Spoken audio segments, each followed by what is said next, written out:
is going to be. He gets away from one tackle. Lefty's still running. Cuts back up. Lefty's still on his feet. Lefty's still on his feet. He's down the sideline. He's headed for pay dirt. Touchdown, Dragons! And welcome to Cannon County High Schools. We're set for football action tonight. It's a huge district matchup.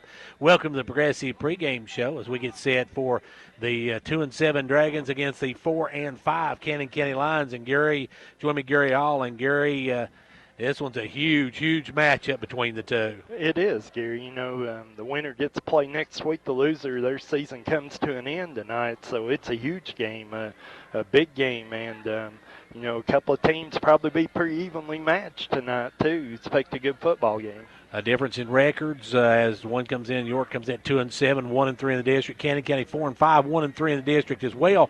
We'll take a look at those records. Plus, we'll take a look at how these two teams did last time they met. We'll also take a look at the playoff criteria. A lot of things coming up in this edition of the Progressive pregame show, and we'll have it all right after this.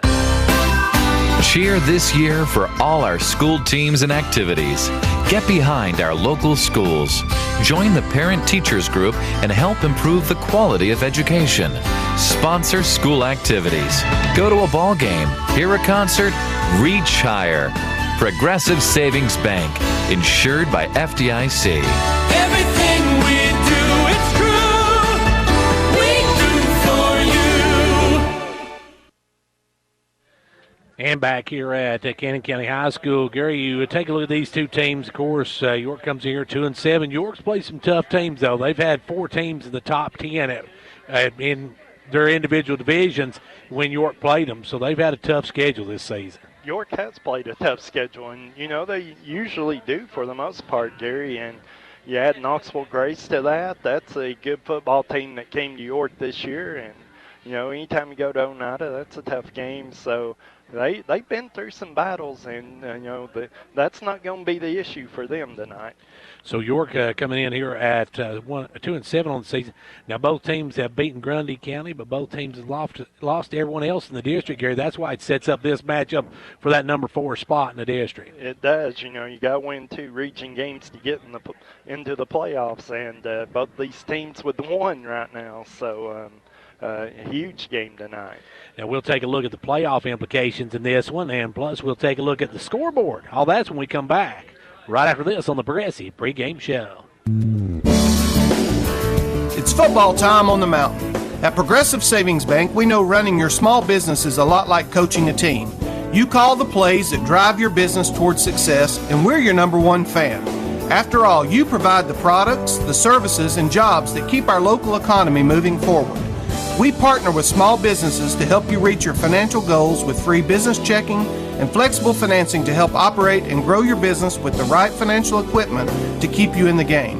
This is Mark Justice wishing our York Dragons a successful football season. We are proud once again to sponsor Dragon First Downs. Progressive Savings Bank, member FDIC, equal housing lender.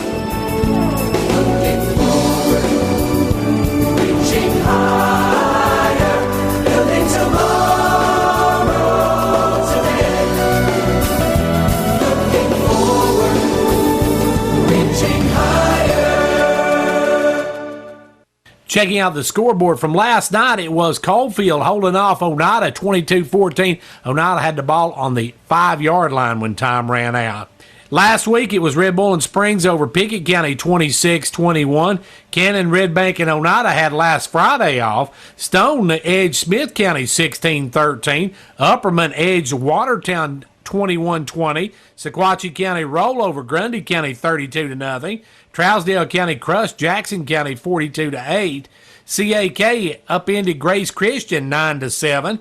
It was Macon County over White County 48-13. Gordonsville blanked Joe Burns 28-0. Monterey knocked off Clay County 9-6 in overtime. Harriman, meanwhile, shut out Oakdale 38-0. Mount Pleasant dropped Eagleville 24-6. South Pitt over Sale Creek 52-6. Cookville knocked off Rockville 56-14, and Loudon beat Walker Valley 49-7. This week's action, Pickett County's at Joe Burns. That's a big district game there for those two teams. The winner of that one most likely gets a playoff berth. Grundy County is at Smith County. Grace Christian hosts Boyd Buchanan. It's White County hosting Good Pasture. Upperman's on the road to Sequatchie County. Livingston travels to Macon County. Jackson County is at Trousdale County. Clay County is at Red Bull and Springs. Monterey is at Gordonsville. Oakdale hosts Greenback. Eagleville hosts Loretto. Sales Creek hosts Fayetteville. And it's Loudon at Red Bank. And that's a big game because the winner of that one will get to host the winner of our game here tonight. Cheer this year for all our school teams and activities. Get behind our local schools. Join the Parent Teachers Group and help improve the quality of education. Sponsor school activities. Go to a ball game, hear a concert, reach higher. Progressive Savings Bank, insured by FDIC. Everything we do, it's true. We do for you. Right back here at Cannon County High School. And Gary, of course, last night a wild game for Oneida and Coalfield. I think that when Oneida actually stopped on the 5-yard line. The tying score at the 5-yard line. So that was a wild one. We're expecting a good one here tonight. We really are, and anytime, you get a rivalry game like that, it's going to be exciting. This one has a lot riding on it tonight, Gary. As we talked about, you get to play another week. You win tonight. If you don't, your season's over. And of course, York won last year in this matchup, 42-10 up at York. Now, since 04, York is 14-1 against Cannon County. That one loss was the year that, surprisingly, that York went on to the Final Four of the state tournament. So that's back in 2009. So I guess anything is possible. And like Coach Wright and I talked last week, you can't win it if you ain't in it. So whoever wins tonight's in it. Yeah, there's a first step to this, and really it happens tonight, Gary. You got to win tonight. You got to take care of your business tonight, and then, you got a tough game next week after you win tonight, but not before or during the game. And, of course, we'll know probably by the time this one's over who they'll be facing because Loudon's playing Red Bank tonight. The winner of that's going to be the number 1 seed, and whoever wins that one will get either York or Cannon County after tonight. Now, of course, still a lot of scenarios, Gary, coming up tonight as far as who could be first in our district. Just don't see Sequatchie County knocking off Upperman. I may be wrong, and I definitely don't see Grundy County upsetting Smith County. No, I really don't see either one of those. So, you would think just by looking at it, it's going to be Upperman first and Sequatchie second, Smith third, and then the winner of this game will be fourth. Now, of course, our neighbors to the north, the Pickett County Bobcats, they have a shot at making the playoffs tonight. As if they can beat Joe Burns and Clay County upends Red Bull and Springs, Pickett County gets that number 4 spot in that district. Yeah, they do. And, Pickett and Joe Burns, that should be a good game tonight, Gary. I know Joe Burns 1-8 on the season, and they're making that long trip to Burtstown. That's the truth. That's going to be an interesting ball game. We'll keep you updated on that one as well tonight. Now, of course, a lot of good teams in our area. You got Gary Monterey's up to number 5 in Class Single A. Coalfield's down to number 10 in Single A. Clay County's down to number 11. You got AA Trousdale County's up 1 to number 2. Watertown dropped after that loss to Upperman last week down to number 4. Alcoa set number 1 AAA, Red Bank number 3, Loudon number 4. So 3 or 4. We're going to get 3 or 4 next week, whoever wins this game here tonight. Upperman is up, went up 1 to number 5. Livingston is up 1 to number 6, and Beach is up number 1 to number 1. So the Beach, former York standout Anthony Crabtree, the coach of the Beach squad, and they are the number 1 team in the state in Class 5A. So, and then of course Grace Christian, they're up 1-2 in number 3. That's another team York faced. If you look at that lineup, Gary, York has played. Oneida at one time was in the top 10. They played Upperman, they played Grace Christian, and they played. Livingston. So they played 4 top 10 teams at one time. Whatever time that York played them, they were in the top 10. Yeah, and you look, if you want to dare to look ahead a little bit, Red Bank and Loudon playing for that region championship tonight. Red Bank 8-0, Loudon's 9-0. So battle of unbeatens as well over there. Actually, I think that's at Red Bank tonight. Yeah, so, that should be an interesting one. Red Bank's dominate that series, though. they have, Loudon's football has been down though, Gary, but they've got a good team this year. It should be interesting to see the result of that one. And we're getting set, and I think Cannon County won the toss. They're going to take the football, Gary. That's kind of odd. We've not had that much this season. No, we haven't. York will kick off, and they'll get the ball to start the second half and be on defense first. I think, you make this long trip up here and you get up here and you try to get loosened up. It might be good to get your defense on the field first. And, Gary, you're going to be playing without Landon Martin. Of course, he was ejected from the last game. York has had 3 ejections in the last 3 games, and that's come back to hurt him. Ben Cooper was out last week. Week before that, Ricky Clark. So that's something they need to try to control here tonight. Yeah, they do. And, we heard Coach Wright after the game Friday night say he'd never had a kid ejected in all his coaching career, and he's had 3 weeks in a row. So I'm sure he has drilled that into them this week. And York will not try to do anything extracurricular after the plays are over with. So it's going to be kicking it off for the Dragons, Johan West, and Johan will kick off. And back deep for the Lions. I can't see their numbers from here. Can't see their number from here, Gary. We got number 2. That's Jamal Barrett. And I'm having trouble with the other one. Number 3. Number 2 and 3. So it'll be Wade Love and Jamal Barrett back deep as they will kick it off.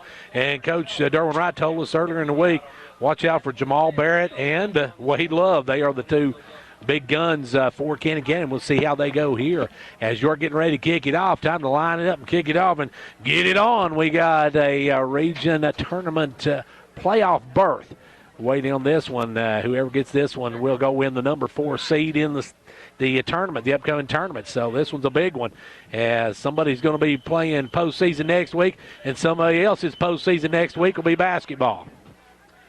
Yeah, we've got a clock problem, so we're being delayed here ever so slightly. I think they're working on it over here to our right, but we're waiting on that to get the clock going before we can kick off here. Gary, something we mentioned to Coach Wright last week, of course, you talk about getting that extra game in. You get that extra game in for as young as his kids are, most of them, he's got an awfully young squad. That could be big for next season. It could, another week of practice. He's got a lot of freshmen and sophomores on that team, Gary.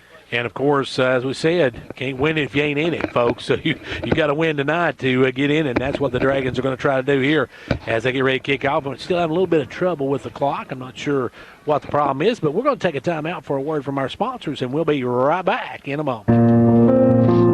The Gary Maxwell Insurance Office, offering area insurance, is located at 300 West Central Avenue in Jamestown. Get a free quote for your home, auto, life, or business with no obligation to buy. Call 879-1251. Shane Beatty, Katie Cooper, Tammy Robbins, and Brad Rains agents, along with Jeff Robbins, manager, will be happy to assist you. That's Gary Maxwell Insurance, located 300 West Central Avenue, with locations in Livingston, Cookeville, and Gainsboro.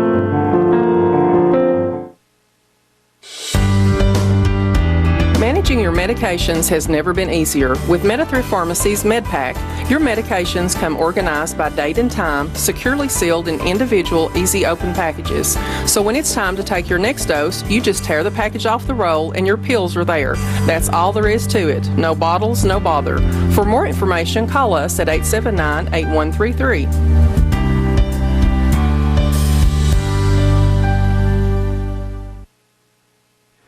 And still working on the clock. Let me give you a quick shout out to our sponsors for our live broadcast. They are Fitris County Executive Jimmy Johnson, State Representative John Mark Wendell, Hall's Family Pharmacy and Hall Sports and Outdoors, First Volunteer Bank, Gary Maxwell Insurance, Fitris Farmers Co-op, McDonald's of Jamestown, Medi-Thrift Pharmacy, Conditioned Heating and Cooling, Twin Lakes Pizza Hut, and Southeast Drywall and Construction.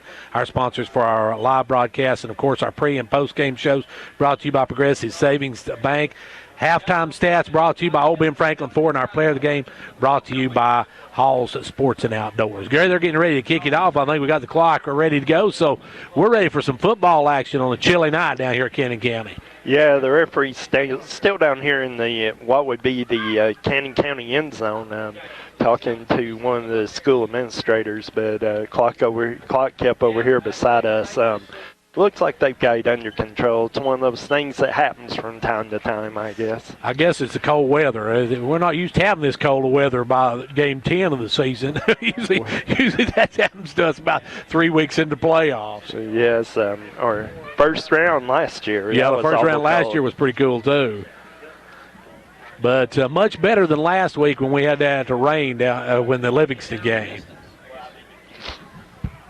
I believe the referee's waiting for confirmation from up here, so he gets that. I think we're going to go here. All right, we're set to kick it off. It's going to be Johan West to kick it off back, as we said, Jamal Barrett and Wade Love back to get the opening kick. And we're set for football action. The number 4 seed in the playoffs set to be decided here in a few minutes. And, of course, as we said earlier, Upperman's at Sequatchie tonight. Smith County's at Grundy County. If Upperman wins and Smith County wins, they'll be the number 2. Smith County will be the number 2 seed. Upperman will be the number 1. Sequatchie number 3. If Sequatchie wins over Upperman, there's no telling how it'll finish up. But we do know this one's for number 4 right here, as it will be West to kick it away. And West going to line up, kick it away. Still waiting here. And here we go. The man with the plan come up. He fixed the clock, and now he's coming back up here, and we're ready for some football action. And, Gary, as we said, this has been a series for the last few years that York has dominated. They have. You know, you mentioned they're 14-1 the last 15, and, you know, after the run they went on, you wonder how they lost the one they did. But, you know, this is a big one tonight. This York team, you know, has had some injuries to some key players, Gary, and you know, it's shown on the field, especially the last 2 or 3 weeks.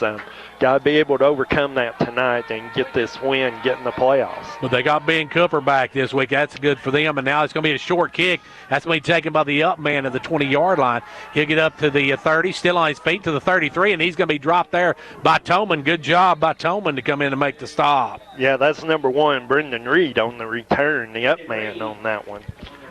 So we'll see what the Lions do to start this one. Now, we've been told Lions like to run the football. So we'll see if that's the case as they get ready here in just a moment to have their first series of the night. And Gary, this cold weather, you got to wonder, how's that going to affect handling the football? Well, you know, I think you want to play in a little bit cooler weather, Gary, cooler than it's been. So, you know, this might be a little cooler than you hope for, but it's not too bad. And once they get moving, it should be okay. I don't expect it should affect ball handling much. You know, if you're a passing team, it might affect you a little more, but both of these teams are running teams. Unlike last week with the rain, York put the ball on the ground a lot last week. We had more turnovers than Pillsbury last week. Well, 3 fumbles, and, you know, all those turned into points. So, you know, it was 3 costly turnovers for York last week. And not sure. Well, the clock is at 12 minutes, so I think we're still trying to sort all that out. Problem with the clock, so hopefully they're not going to keep it on the field. But 11:52, I think we're getting ready to get started.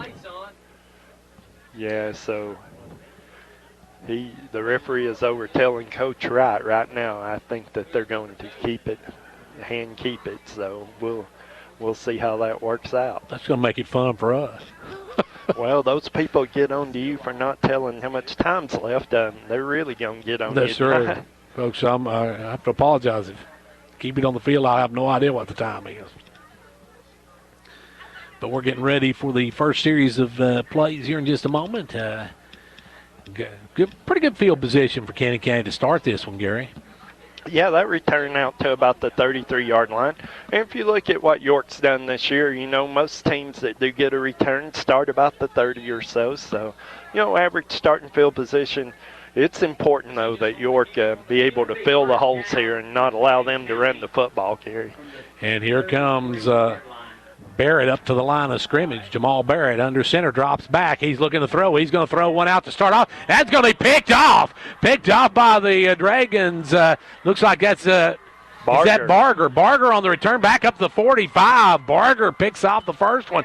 And Gary, we talked about turnovers. Got it right off the ball or off the bat tonight. Well, they tried to go for the home run ball, Gary, and it was underthrown. Barger had played well and sized it up, able to pick it off easily. Got about 10 yards on the return, got it down to the 45-yard line. So York going to start in great field position. Barger the Barge comes away with that one. So Barger picks it off, and York, Gary, one play, they get their ball right back. Yeah, they do. So York actually going to start 1st and 10 here. We'll have to pull the door, too, because with the band down here playing right beside us. As coming up now, the Dragons are going to get 5 freebies. Coming through was big number 52 for the Lions, Remington James. Yeah, he barged right through, and once he started, he didn't stop. Yeah. He took out. I couldn't tell who that was for York, but he tumbled him straight backwards. So it's going to be 1st and 5 now for the Dragons for that hallmark moment. We care to give enough, give the very best. Be sure to give 5 yards to us free there as York now with the possession, and it will be Big Ben Cooper in the backfield. You've got, looks like Miller on the left side, Gibson on the right. Now Miller's in motion. They're going to hand it off. No, it's Gibson in motion, and it was going to be handed off to Miller. Miller's going to be racked up right there, Gary. He's going to lose a yard.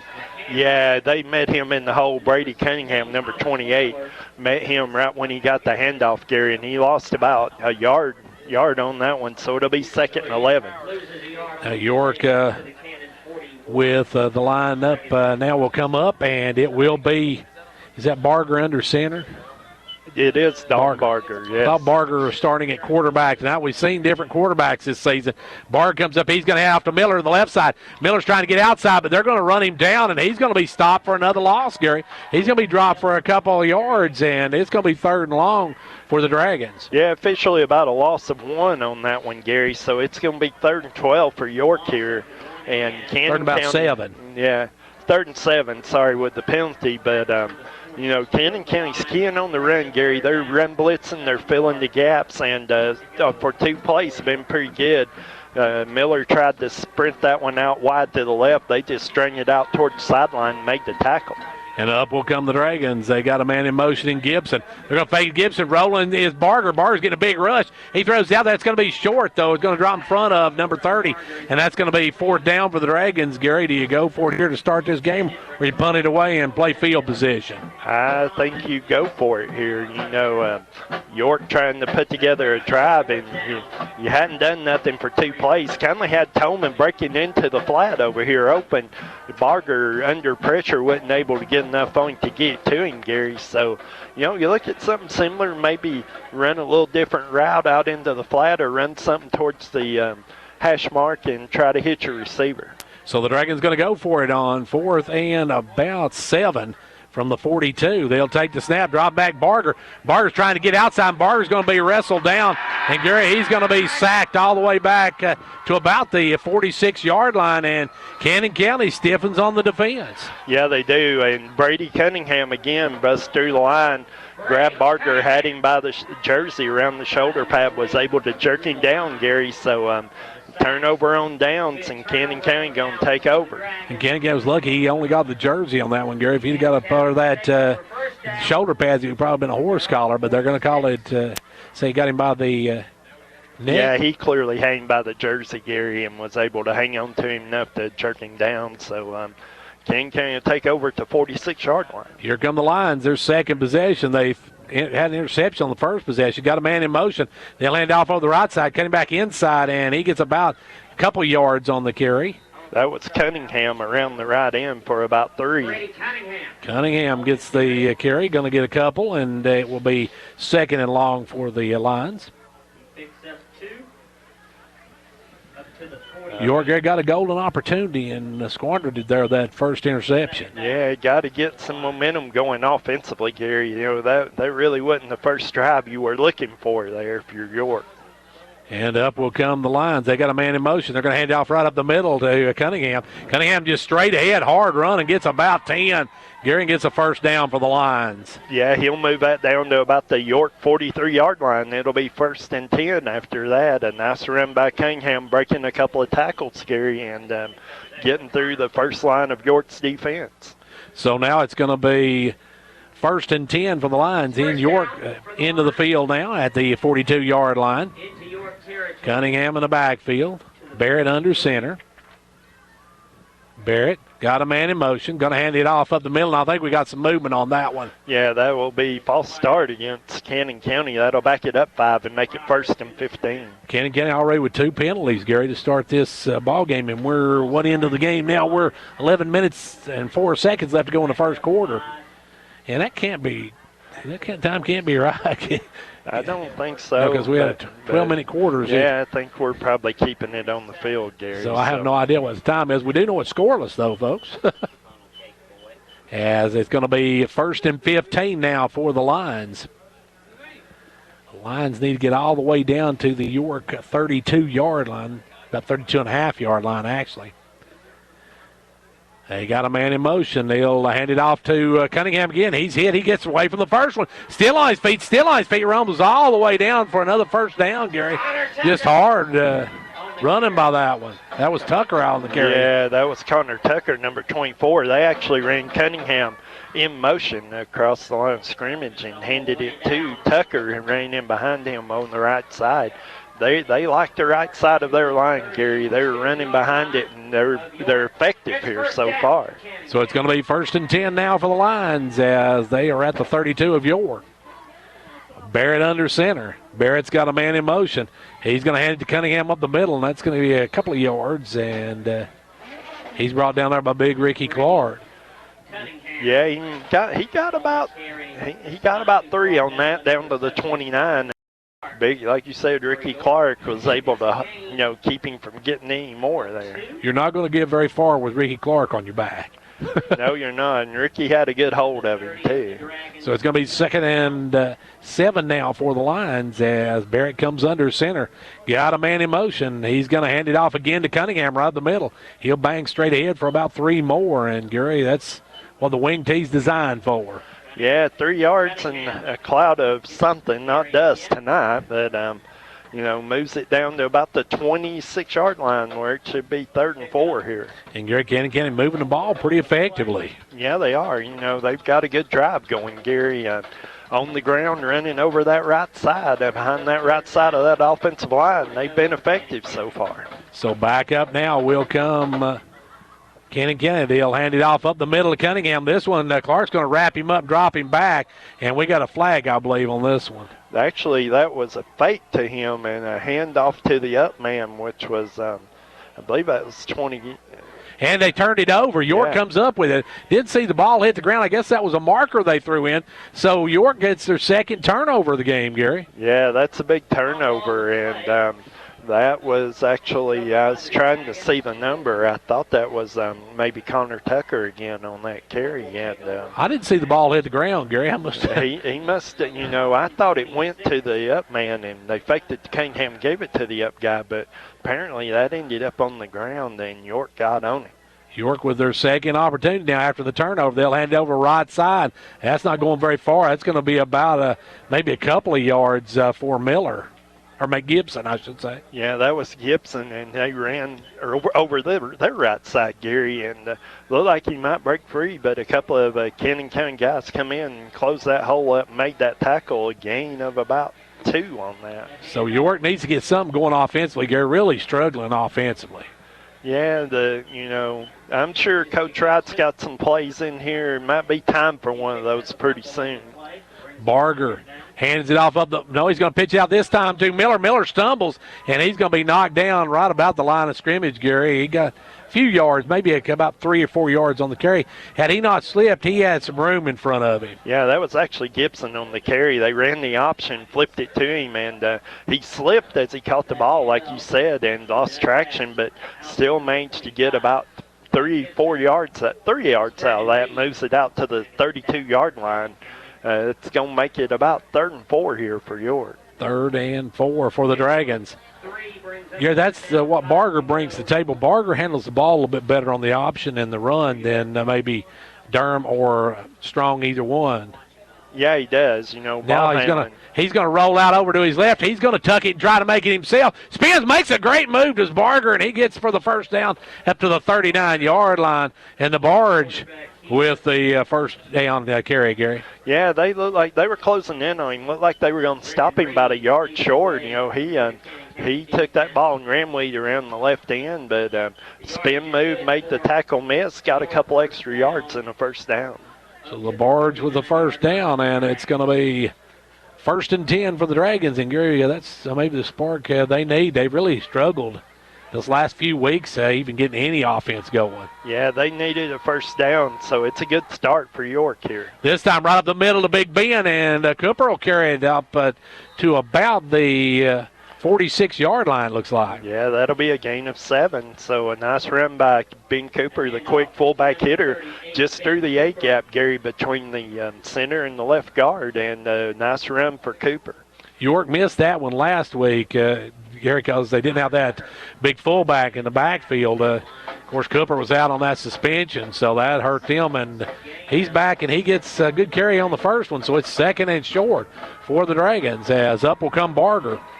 Barger's got a man in motion. He'll hand out to Miller, left side. Miller's around the edge, and he's going to get knocked out of bounds.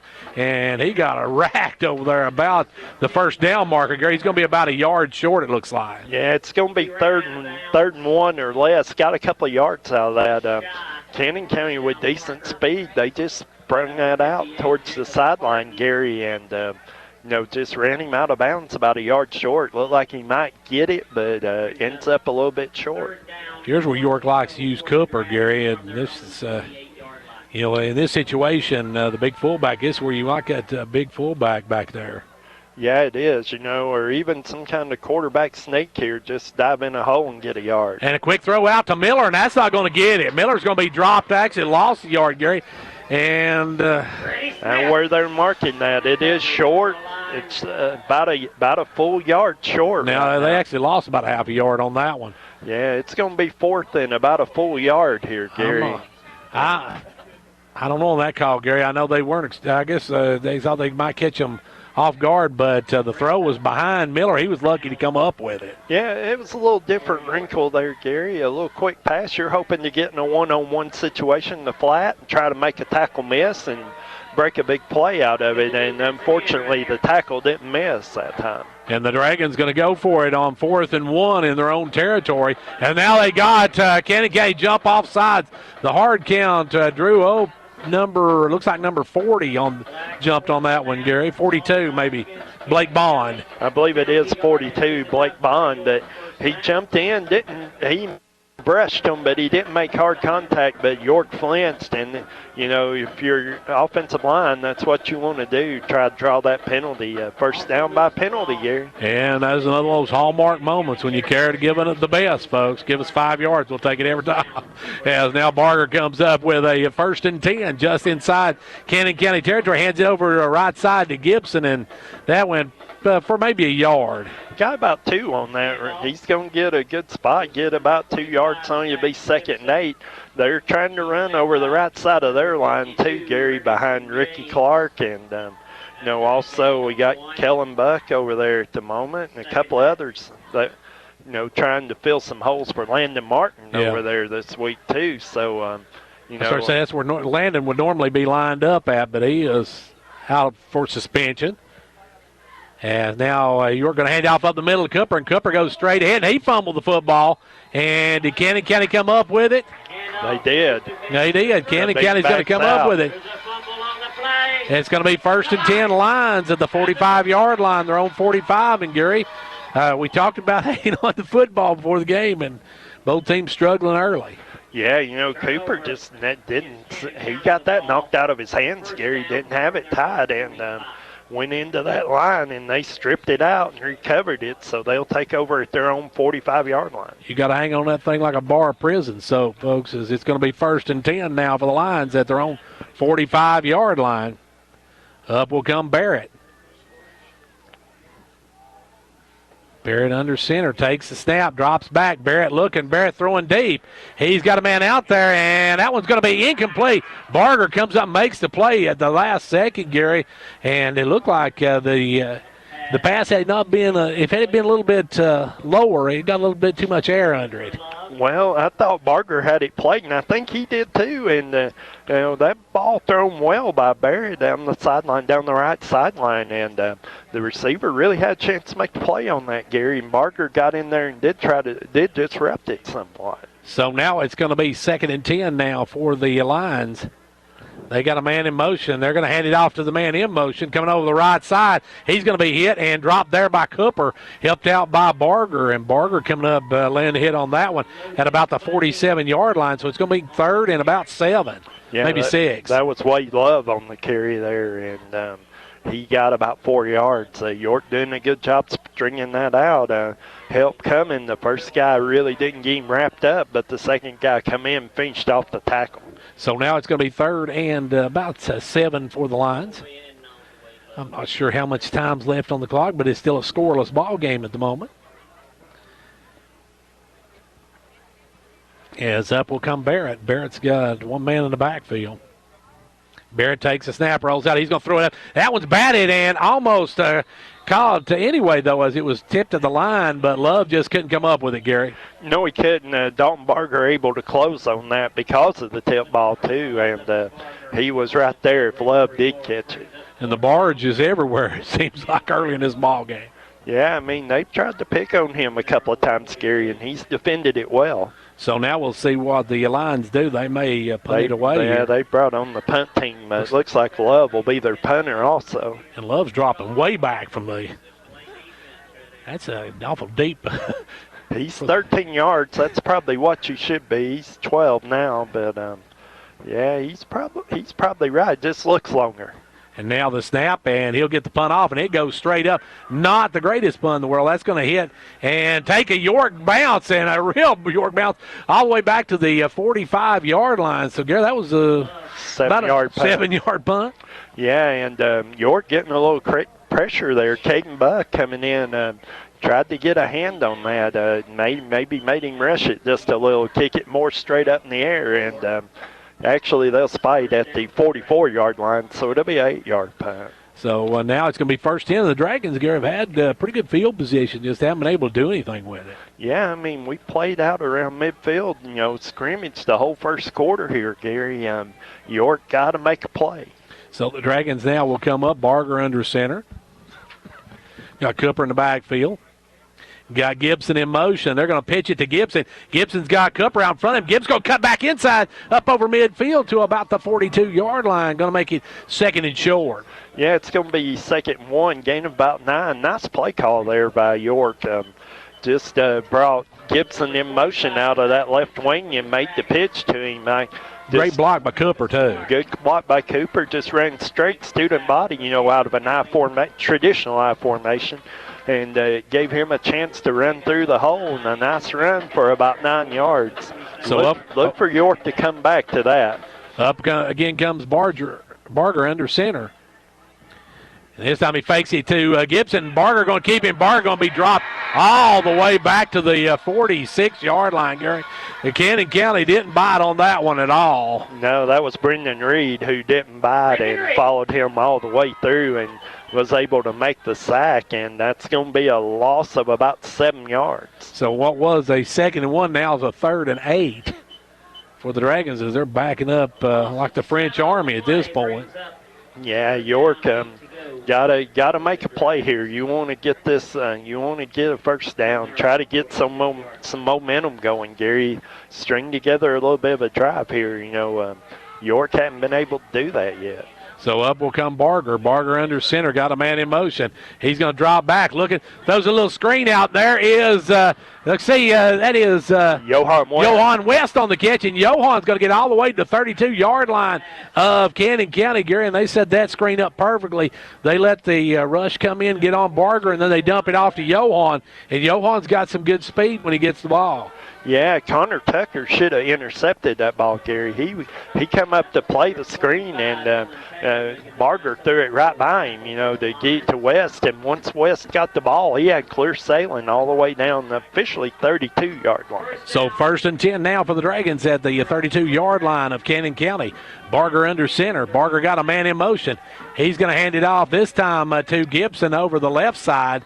Actually, that was Miller on the left side. Yeah, he moves it down to about the 29-yard line. Picks up 3 on the carry. Yeah, nice run by Miller. Tough running. It's tough running between the tackles tonight. Good size for Cannon County's defensive line. It is, and are we at the end of one, I guess? Looks like we may be at the end of the first quarter. End of the first quarter. Folks, ain't nothing settled here. It's still scoreless after 1. Fentress Farmers Co-op, happy to be a proud sponsor of York Dragon football. We wish you a winning season. Every game is a success when you have played your best. Fentress Farmers Co-op bringing you quality products from feed, seed, and fertilize to automotive, to animal health and pet products to gas, diesel, and propane, to clothing and boots for the family and a gift shop. All this and much more at Fentress Farmers Co-op, 1219 Old Highway 127 South, Jamestown. Go Dragons! When it comes to watching sports, there's no telling what you'll hear. No! But when you order Pizza Hut for the game, you know exactly what you'll hear. What the? Oh, that looks fantastic. Your favorite pizza. Ooh. Those awesome wings. What? Plus sides and desserts. Yeah. All waiting at pizzahut.com. So order now, because no one out-pizzas the Hut. What game? Product availability, prices, participation, delivery areas, and charges and minimum purchase required for delivery may vary. Delivery charge is not a driver tip. And, Gary, we're 1 quarter in, no score on that. Just looking at the stats, not a lot of stats for either team. No, not really. Probably the, York, 13 carries, 23 yards, but Cannon County only 7 for 36. York's completed a couple of passes, so York got a good play there at the end of the first quarter, though, Gary. Give them credit for that. See if they can do something with the rest of it here as they scrimmage from inside the 30-yard line. And up will come Barger under center. He's got a man in motion, and Gibson going to hand it off Gibson right side. Gibson cuts back inside up over the 25 to about the 24. Good hard running by the Zach attack. And it's going to be a 3rd and short.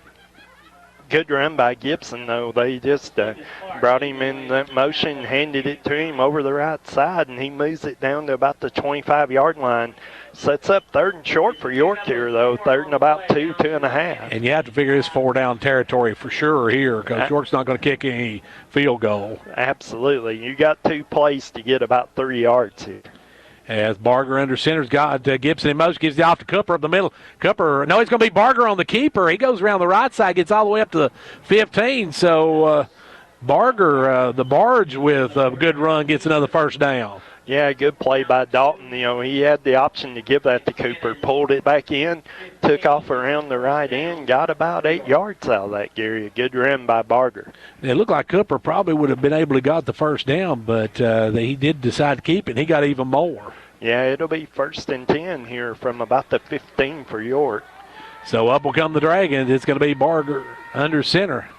Barger got 2 to the right. Hands it off. No, Barger going to fall down, and that's one of those situations, Gary, where I think the center man stepped on his foot as he started to go back. He did. He stepped on his foot, and he just fell straight backwards. It'll be a loss of about 3 for York, so it'll be 2nd and about 12.5, 13 yards. Sometimes you get happy feet and you get hung up with your quarterback and, you step on his foot. Try not to let that happen, though. We'll give Zach Strong the tackle on that one as Barger loses a couple. And now it's going to be 2nd and 12 for the Dragons. They got Gibson in motion. They'll give it to Gibson. He'll go up the middle, and he's going to be pushed back as he gets back to about the original line of scrimmage.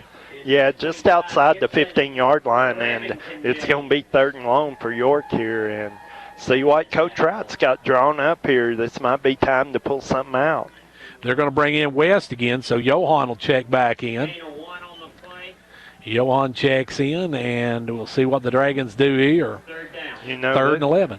This is about a 33-yard field goal. If you don't get any yards here, that's probably a little more than York would want to do at this moment, I would think.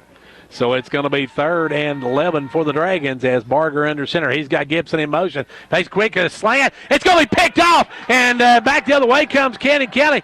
They've got him, but he's going to break away from one. He's still on his feet. He's up to about the 45-yard line, and Gary, I believe that was Barrett, on the interception. I believe it was Barrett, and, that was another play. York trying to do a quick hitter and didn't really recognize the defense, but Barger just took snap one step through the ball.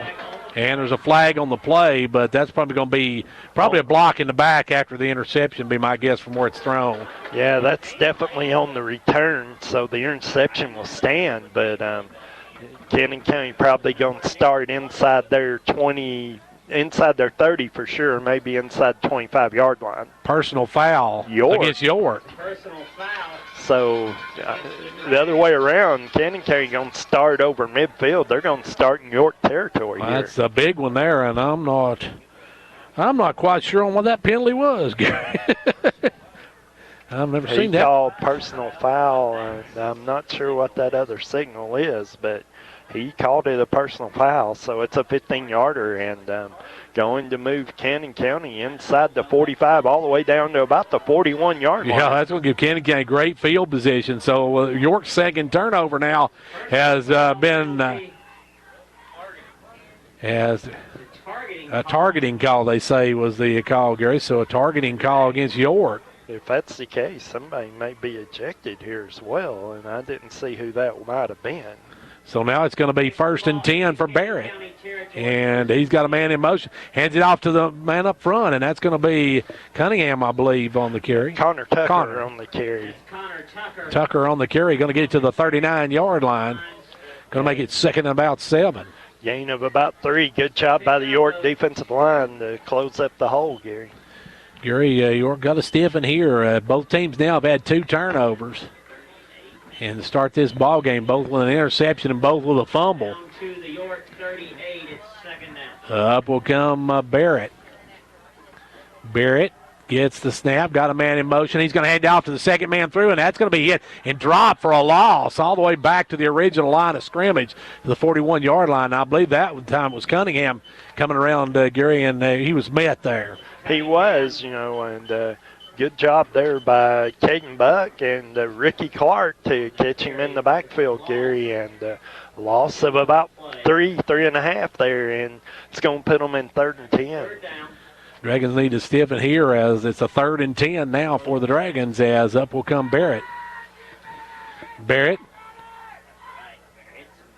Barrett's got a man in motion. He's going to take and roll out. Barrett's looking. He's going to throw it down. Got a man wide open. Hangs on to it at the 28-yard line and brought down there. And that was number 28 on the reception. Brady Cunningham on the reception. Looked like he's going to drop it, Gary. He bobbled it and done a 180. Managed to, pull it in, though, and move it all the way down to the 28-yard line. So it's going to be 1st and 10 for the Lions after the reception by Barrett. Or by Cunningham, I should say, from Barrett. Barrett's going to bring his squad up. Got a man in motion again. Going to hand it off this time to Cunningham. He's going to try to cut back, and this time he's going to be racked up and stopped. He's going to be losing a yard or 2, Gary.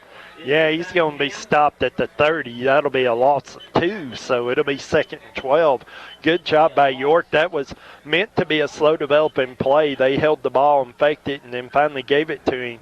And it was, I believe it was Ricky Clark and Connor Wharton that came off of that off of York's right side. And I believe it was Ricky Clark staying there waiting on him. And then they managed to push him back to the middle of the field, and he could have lost a couple of more on that. So it's 2nd and 12 now for the Lions as we Have the lines coming up, and it will be Barrett taking the snap. He's going to hand off up the middle, and that one's hit, and that one's going to lose more yardage as the Dragons push him all the way back to the 33-yard line. And Garrett looked like for the Dragons, that looked like Cooper leading the attack. Yeah, it was Cooper and also Austin Cooper in there as well, Gary. You know, the Cooper boys coming through there, and actually probably got a pretty good spot on that at the 32-yard line. Looked like he may have lost a couple more out of that. So that's going to be 3rd down long, and the Dragons got to be ready for the pass here as Barrett back in the shotgun now. Barrett, York showing blitz. Now they will bring the rush, and he gets away from the first one. He's going to throw it down there. Got a man down there going to be caught. Did he catch it? Did he hang on to it? Touchdown Lions. That was a good catch, Gary. It was. Barger, the receiver kindly got Barger pinned in to the inside of the field and was able to use his hand to keep him off and was able to make that catch while still in bounds. A great catch. Wade Love with the reception, and the Lions are on the scoreboard. Not sure how much time we've got left here in the first half, but it is now a 6-0 Cannon County lead, and they'll go for the extra point here. Clock's working now, I believe, Gary. 6:14. 6:14 left to go. So 6:14 left to go here in the first half, and the Lions are on the scoreboard. That was a great catch out there. That was a tough catch, and he come up with it. That was good hands by Love. Now they'll go for the 2-point conversion. Barrett rolling. Barrett looking, still rolling. He's got to beat one man. Now throws down, knocked away, and he's caught. Oh, one of the Dragons tipped it down, Gary, but right to one of the Lions who's in for the score. Yeah, and that was a fortunate bounce. Dalton Barger actually bagged the ball up in the air, and it actually bounced up in the air, and I didn't see the number on that caught that, Gary, but he was able to get into the end zone for the 2-point conversion. And the Lions now take a lead of 8-0. We've got 6:14 left to go here in the first half. It's 8-0, Cannon County. Quality workmanship and exceptional customer service have defined Southeastern Drywall and Construction of Jamestown. From custom-built homes, residential construction, remodeling to commercial construction, Southeastern Drywall and Construction is dedicated to providing the best quality at reasonable prices. We're also looking for good carpenters. Call Southeastern Drywall and Construction at 931-267-5435. A proud supporter of sports and education in our area. Well, the Lions take the lead, Gary, and they'll kick off to the Dragons. And now the Dragons find themselves in a situation they've been in way too much this season. That's being behind in the ball game. Yeah, 2 turnovers, that's rough, Gary. I know Cannon County's had 2 also, but Cannon County takes their York's second turnover, and York inside the 15-yard line. And they bring it back, a good return, and then get into the end zone. And on the kick, it's going to be Toman, the up man, with a return. Toman's up to the 30, still on his feet. Toman breaks a tackle. Toman gets up over the 40 to about the 42-yard line, where it'll be 1st and 10. Dragons and Gary, York has had a great position. Yeah, they have. And Toman, went and got that ball. White Hawks coming up on it, but Toman takes it and runs it towards the right side of the field, gets a couple of lanes, turns it up. Got it at the 42-yard line where it'll be 1st and 10. Gary, this is a situation where York really misses Stover. Stover had that breakaway speed.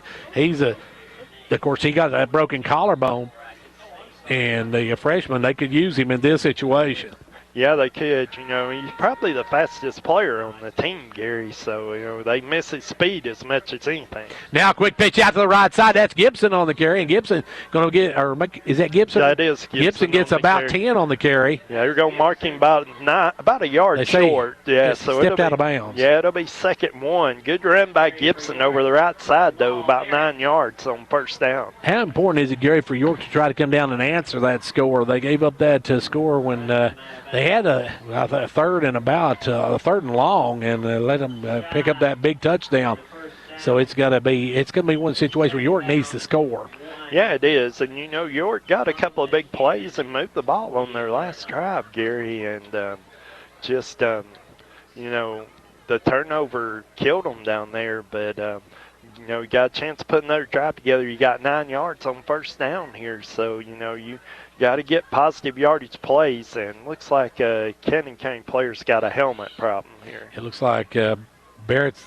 That's Barrett, the quarterback on offense, safety on defense, having to come off. So Barrett comes out as they're working on his helmet. And it will be Barger under center. Barger got a man in motion, pitches it out on the reverse, and here comes Miller, and Miller's going to be dropped way back there, Gary, as Cooper did not hold his block at all, or make that. Didn't hold the block out here, and that allowed him to make the tackle. Yeah, you know, that was a nice play. You would have thought that would have been an inside handoff to the fullback. Barger handled it well, flipped it out to Miller. Looked like he had a little bit of lane to run in, and it was Connor Tucker for Cannon County that came in and closed the hole. York now got a 3rd and about 3 for the first down. Barger coming under center. 2 split out wide to the right, 1 to the left.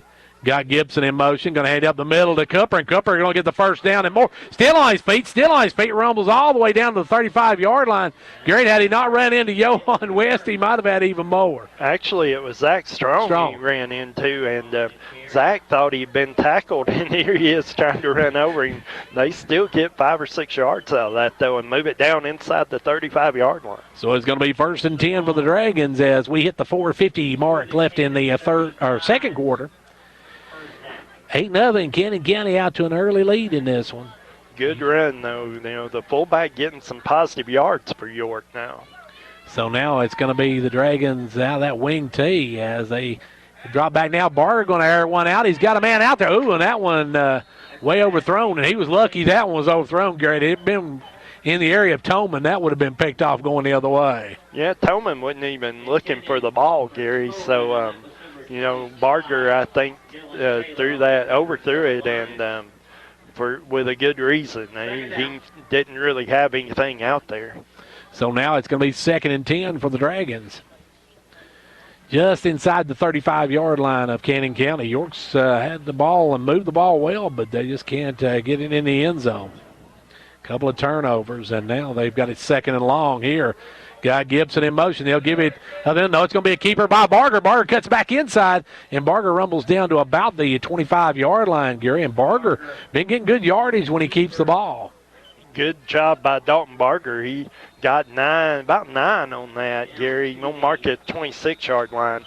They've got to get inside the 25-yard line. And we got a timeout call by Cannon County. 4:16 left to go here in the first half. It's 8-0. Cannon County. Medicare Part D open enrollment starts October 15th and runs through December 7th. Hall Family Pharmacy would like to remind you that everyone should get their plans reviewed this year, and using an independent pharmacy like Hall Family Pharmacy can help you get a cheaper plan so you will be saving money and shopping local. With Hall Family Pharmacy, you can lower your copays, speak directly to a pharmacist, and choose the best coverage for you. Make an appointment today, or walk-ins are welcome Monday through Saturday. Call Hall Family Pharmacy for more details at 879-9997. And don't forget Hall's new winter hours, Monday through Friday, 8 till 7, Saturday, 8 till 4.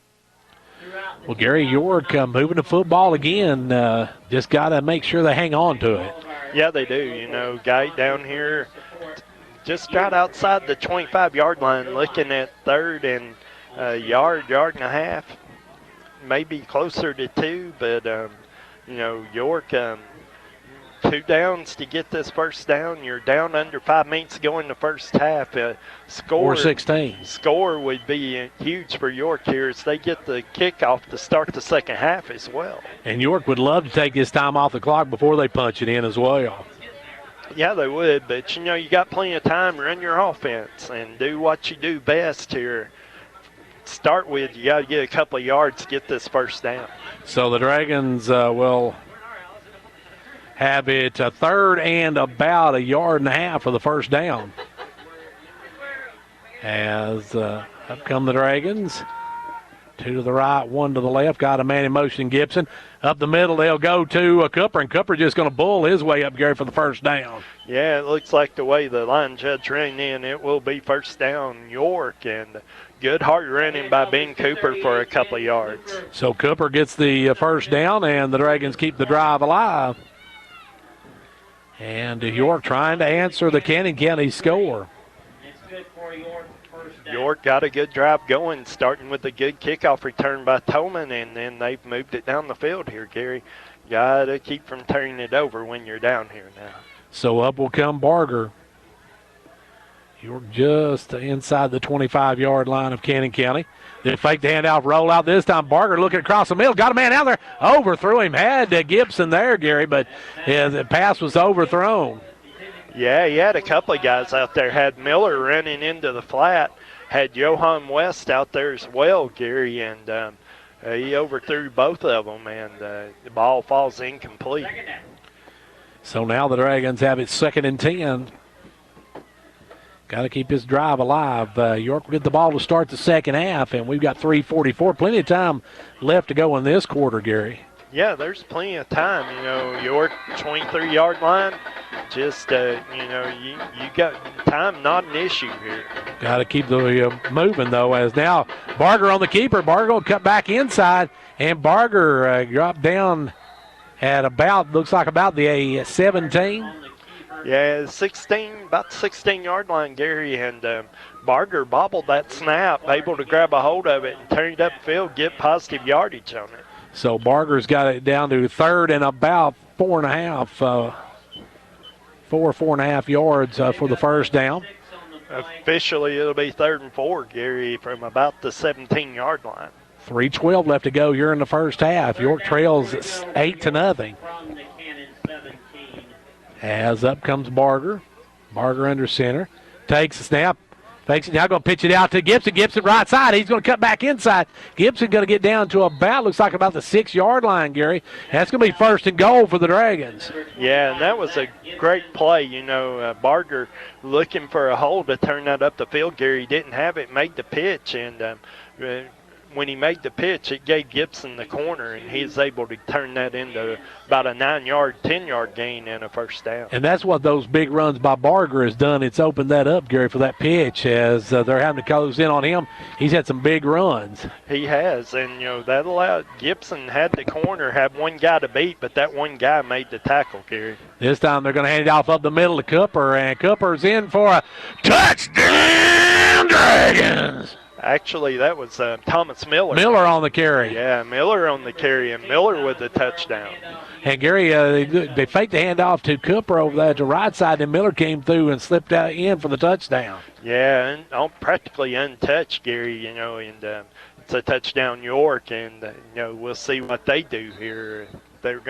Looks like they're going to kick the extra point maybe. West is out there, but he's going to split out wide. They're going to go for 2 as well, Gary. So they're going for the tie as we have 2:26 left to go in the quarter. Dragons going for the 2-point conversion. Barger under center. Got a man in motion. He's going to hand it off. No, he's going to keep it himself as he get there. They say fumble, but I'm not seeing it. No signal yet. No signal. And it's good as Barger gets in for the 2-point conversion. We're all knotted at 8 apiece. We got 2:26 to go in the first half. Gibson's going to break free, and he's headed to pay dirt. Gibson all the way for a touchdown, Dragons. Hello, everyone. This is John Robbins on behalf of State Representative John Mark Wendell, wishing the York Dragons many touchdowns and many wins during the football season. John Mark is happy to be a sponsor of the play-by-play broadcast and hopes that you enjoy each and every game. Again, on behalf of Representative John Mark Wendell, this is John Robbins saying, best of luck, Dragons.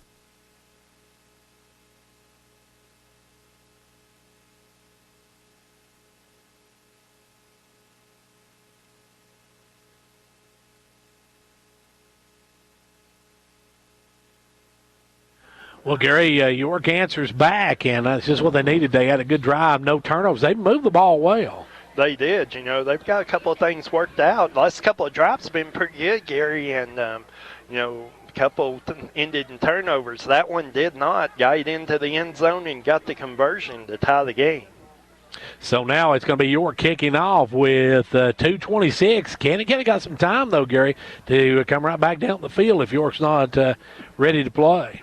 Yeah, and we've seen that Cannon County can throw the football, so, probably gives them plenty of time to try to get something going before the half's over with. It's going to be Johan West to kick it away.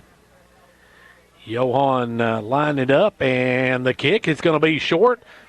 Taken at the 22-yard line by the up man, and that is number 1, and he's going to be hit at the 30 and driven back as that was on the return. Brendan Reed on the return. And good job by York, though. That was a short kick and not much of a return, so Cannon County going to have to start inside their own 30-yard line. And I was trying to see who it was that came up on that. I believe that was Miller come up, or not Miller, but number 36 for the Dragons. That would be Connor Warden. Connor Warden in on the tackle there. Halftime down at Red Bank, Gary, it's 7-3 Red Bank over Loudon. So the winner of this one will be going to the winner of that one. So that one's one we'll keep an eye on. As got a man in motion. They're going to hand it off over the right side, cutting back inside. The big guy, Cunningham, and he's got some run room. He's going to get about 7 on the carry.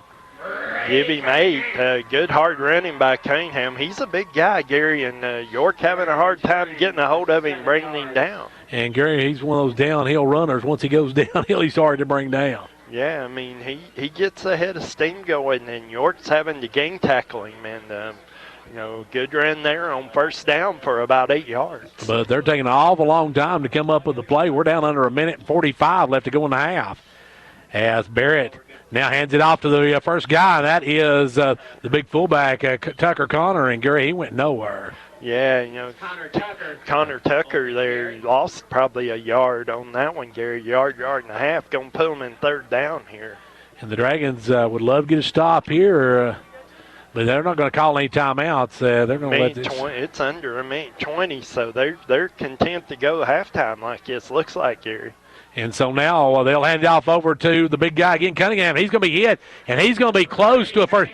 Ooh, now this official marked him all the way back to the 40, but it's going to be still not even enough for the first down. Yeah, that's going to be a first down for Cannon County, so they'll move the chains here. Well, that was probably one of the worst spots I've seen all year. They took about a yard and a half away from him. Looked like he is up to the 41 at least. Yeah, he was well across the 40-yard line. They've marked that right on the 40, and so, let's hope this guy don't have to get pulled over by a highway patrolman. Now, he'll never walk a straight line. Still, it's a first down.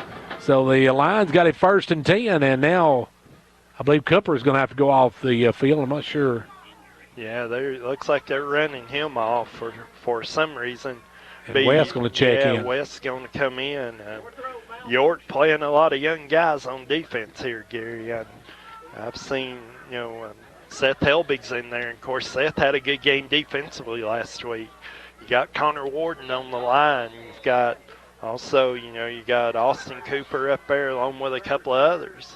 53 seconds left to play as they'll drive back. They're going to air one out, and it looks like York's going to pick it off. Oh, he didn't hang on to it. Dropped it at the 11. Barger had it, Gary, for what would have been his second pick. He looked like he was throwing it in. Yeah, Barger had that played well and was settling under it, Gary. Love on the route. He just wasn't nowhere near it, and Barger stumbled a little and wasn't able to control it on the way down. It falls incomplete. Yeah, I think the ground kind of bumped that one out when he got to the ground. Now we got 39 ticks left to go here in the first half. But this quarterback, Jamal Barrett's got an arm, Gary. He threw that ball 55 yards in the air right there, and that's a big arm. And now here he comes over the left side. He's going to throw the quick out, and that's going to be incomplete as you're getting a lot of pressure on him, Gary.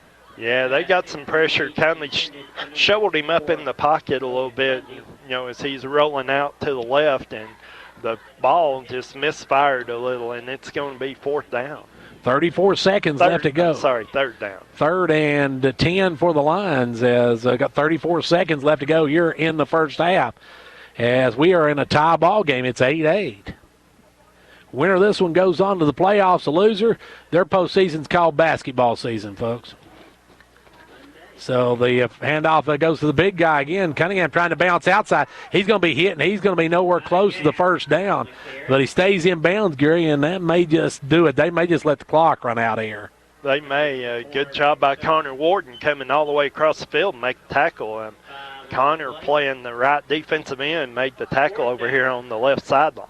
That freshman, Connor Warden's getting to be a better player every game. Yeah, I think we're going to halftime. I do too. I don't believe they're going to get. I see Barrett's taking off his helmet, so that means we're going to go to the half. We're halftime of this one, and at the half, still ain't nothing settled, folks. It's at 8-8 ball game. Back with halftime stats here in just a few moments. Crisp air, cool breeze, fall leaves. All the things autumn brings. It also brings Carrier's Fall Cool Cash Rebate Promotion. Now until December 15th. Take advantage of discounts on select energy-efficient heating and air conditioning units. With financing options to fit any budget, you'll be ready to jump into fall and tackle any weather that comes your way. Carrier, turn to the experts. Call Condition Heating and Cooling for your free estimate today. Conditioned heating and cooling. Whether you're competing on the athletic field or working hard in the classroom, remember you have the support of First Volunteer Bank, the bank with personality. We're behind you 100% of the way. Good luck to all the area teams. Play tough and play fair. And remember, when it comes to helping you with your banking needs, we're First Volunteer Bank, the bank with personality. Member FDIC, Equal Housing Lender. And now over and over, it's First Volunteer for you. Between the hay rides and pumpkin patches, the family get-togethers, and the exciting football games, who doesn't love fall? With Twin Lakes Gigabit Internet, search for the perfect hiking spot, a new soup recipe, or Halloween costumes for the kids. With speeds as fast as 1,000 megabits per second, you can now connect as many devices as you'd like and stream your favorite team's games without buffering. When you need the fastest internet with unlimited data, call or visit us online at www.twinlakes.net. We'll help you find the speed that works best for you. Some restrictions apply. Gig speed's not available in all areas. Like a great sports team needs a great captain to lead them, a county needs a great executive to move it forward. And Fentress County has it in Jimmy Johnson. Jimmy believes in this county and its endless possibilities. So for great sports and a great county, be like County Executive Jimmy Johnson and back Fentress County all the way. At Meta3 Pharmacy, managing your medications has never been easier. We are the first pharmacy in the Upper Cumberland to offer strip packaging for your medications. Our MedPack strip packaging organizes your meds in easy-to-open pouches organized by date and time you take your meds. It's simple, convenient, and certain. Let us take the worry out of your medications today. For more information, call 879-8133, or we invite you to come by and see our strip packaging machine today. Fentress Farmers Co-op, happy to be a proud sponsor of York Dragon football. We wish you a winning season. Every game is a success when you have played your best. Fentress Farmers Co-op, bringing you quality products from feed, seed, and fertilizer, to automotive, to animal health and pet products, to gas, diesel, and propane, to clothing and boots for the family and the gift shop. All this and much more at Fentress Farmers Co-op, 1219 Old Highway 127 South, Jamestown. Go Dragons! And back here at Kenny County High School, it's halftime of this one. Time for the Old Ben Franklin halftime stats, brought to you by Old Ben Franklin Ford, folks. If you know anything, you know Fords are cheaper out in the country, so stop by Old Ben Franklin Ford. We'll be back with our stats right after this. Hello, folks. This is Bruce Babb, GM Old Ben Franklin Ford in Wartburg, Tennessee. And as fall rise and the temperatures drop, so do the prices on our new Ford cars and trucks. We have F-150s with over $11,500 off, new Expeditions and Escapes with over $5,000 off. And if you're looking for the all-new 2020 Ford Explorer, we have 6 of them in stock and ready to go. We also have a great selection of pre-owned cars, trucks, and SUVs. And if we don't have what you're looking for, we'll find it for you. We have financing rates as low as 0%, and we have financing for all types of credit. We say yes when others say no. So come in and see just how easy it is to get a new or pre-owned Ford car or truck. Our customer satisfaction is in the top 2% of our dealer group. Come in and let us show you why. Fords are cheaper out in the country, so call us at 1-877-NEW-FORD or visit us online at www.obfford.com.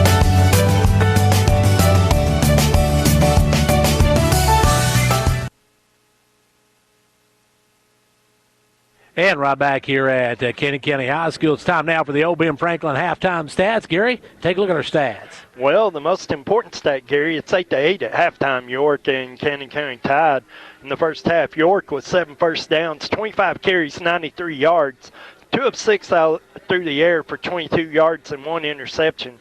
31 total plays, 115 yards.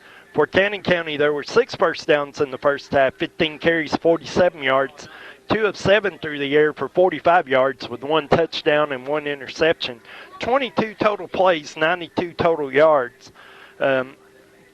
Both teams with 2 turnovers in that first half, Gary, but the big thing is penalties. You know, we've seen a rash of penalties past few weeks. 4 in the first half here tonight. York 1 for 15, Canyon County 3 for 15. So penalties down a little bit. Individually for York in the first half, they're leading rushing by Zach Gibson, 8 carries, 39 yards. Ben Cooper, 4 carries, 27 yards. Dalton Barger, 7 carries for 18 yards. Thomas Miller, 6 carries for 9 yards, but the touchdown run. Dalton Barger, 2 of 6 through the air for 22 yards, 1 interception.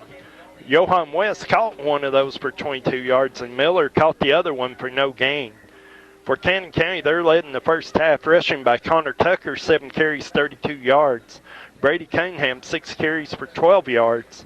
Logan Bundy, 1 carry for 3 yards, and Jamal Barrett, 1 carry for no yards. Barrett, 2 of 7 through the air for 45 yards, 1 touchdown, 1 interception. The touchdown went to Wade Love. It's his catch for 32 yards and the touchdown, and Brady Cunningham caught 1 for 13. Individually scoring, 6:14 to go in the first half. It was Wade Love, the 32-yard pass from Jamal Barrett. Logan Bundy, a pass from Jamal Barrett, and it's 8-0. York turns around, 2:26 to go in the half. Thomas Miller, a 7-yard run. Dalton Barger runs it in for the 2-point conversion. 8-8 at halftime. Gary, you mentioned in the last few games we've had more flags in a Memorial Day parade, and as far as penalties, but this time we've got right to start this, we've got more turnovers than Pillsbury. Yeah, there's many turnovers as there are penalties in the first half, Gary, and you know, you say both teams going to have to protect the ball, but if York's going to win this game, they're going to have to protect the ball. They can't have any more turnovers in the second half.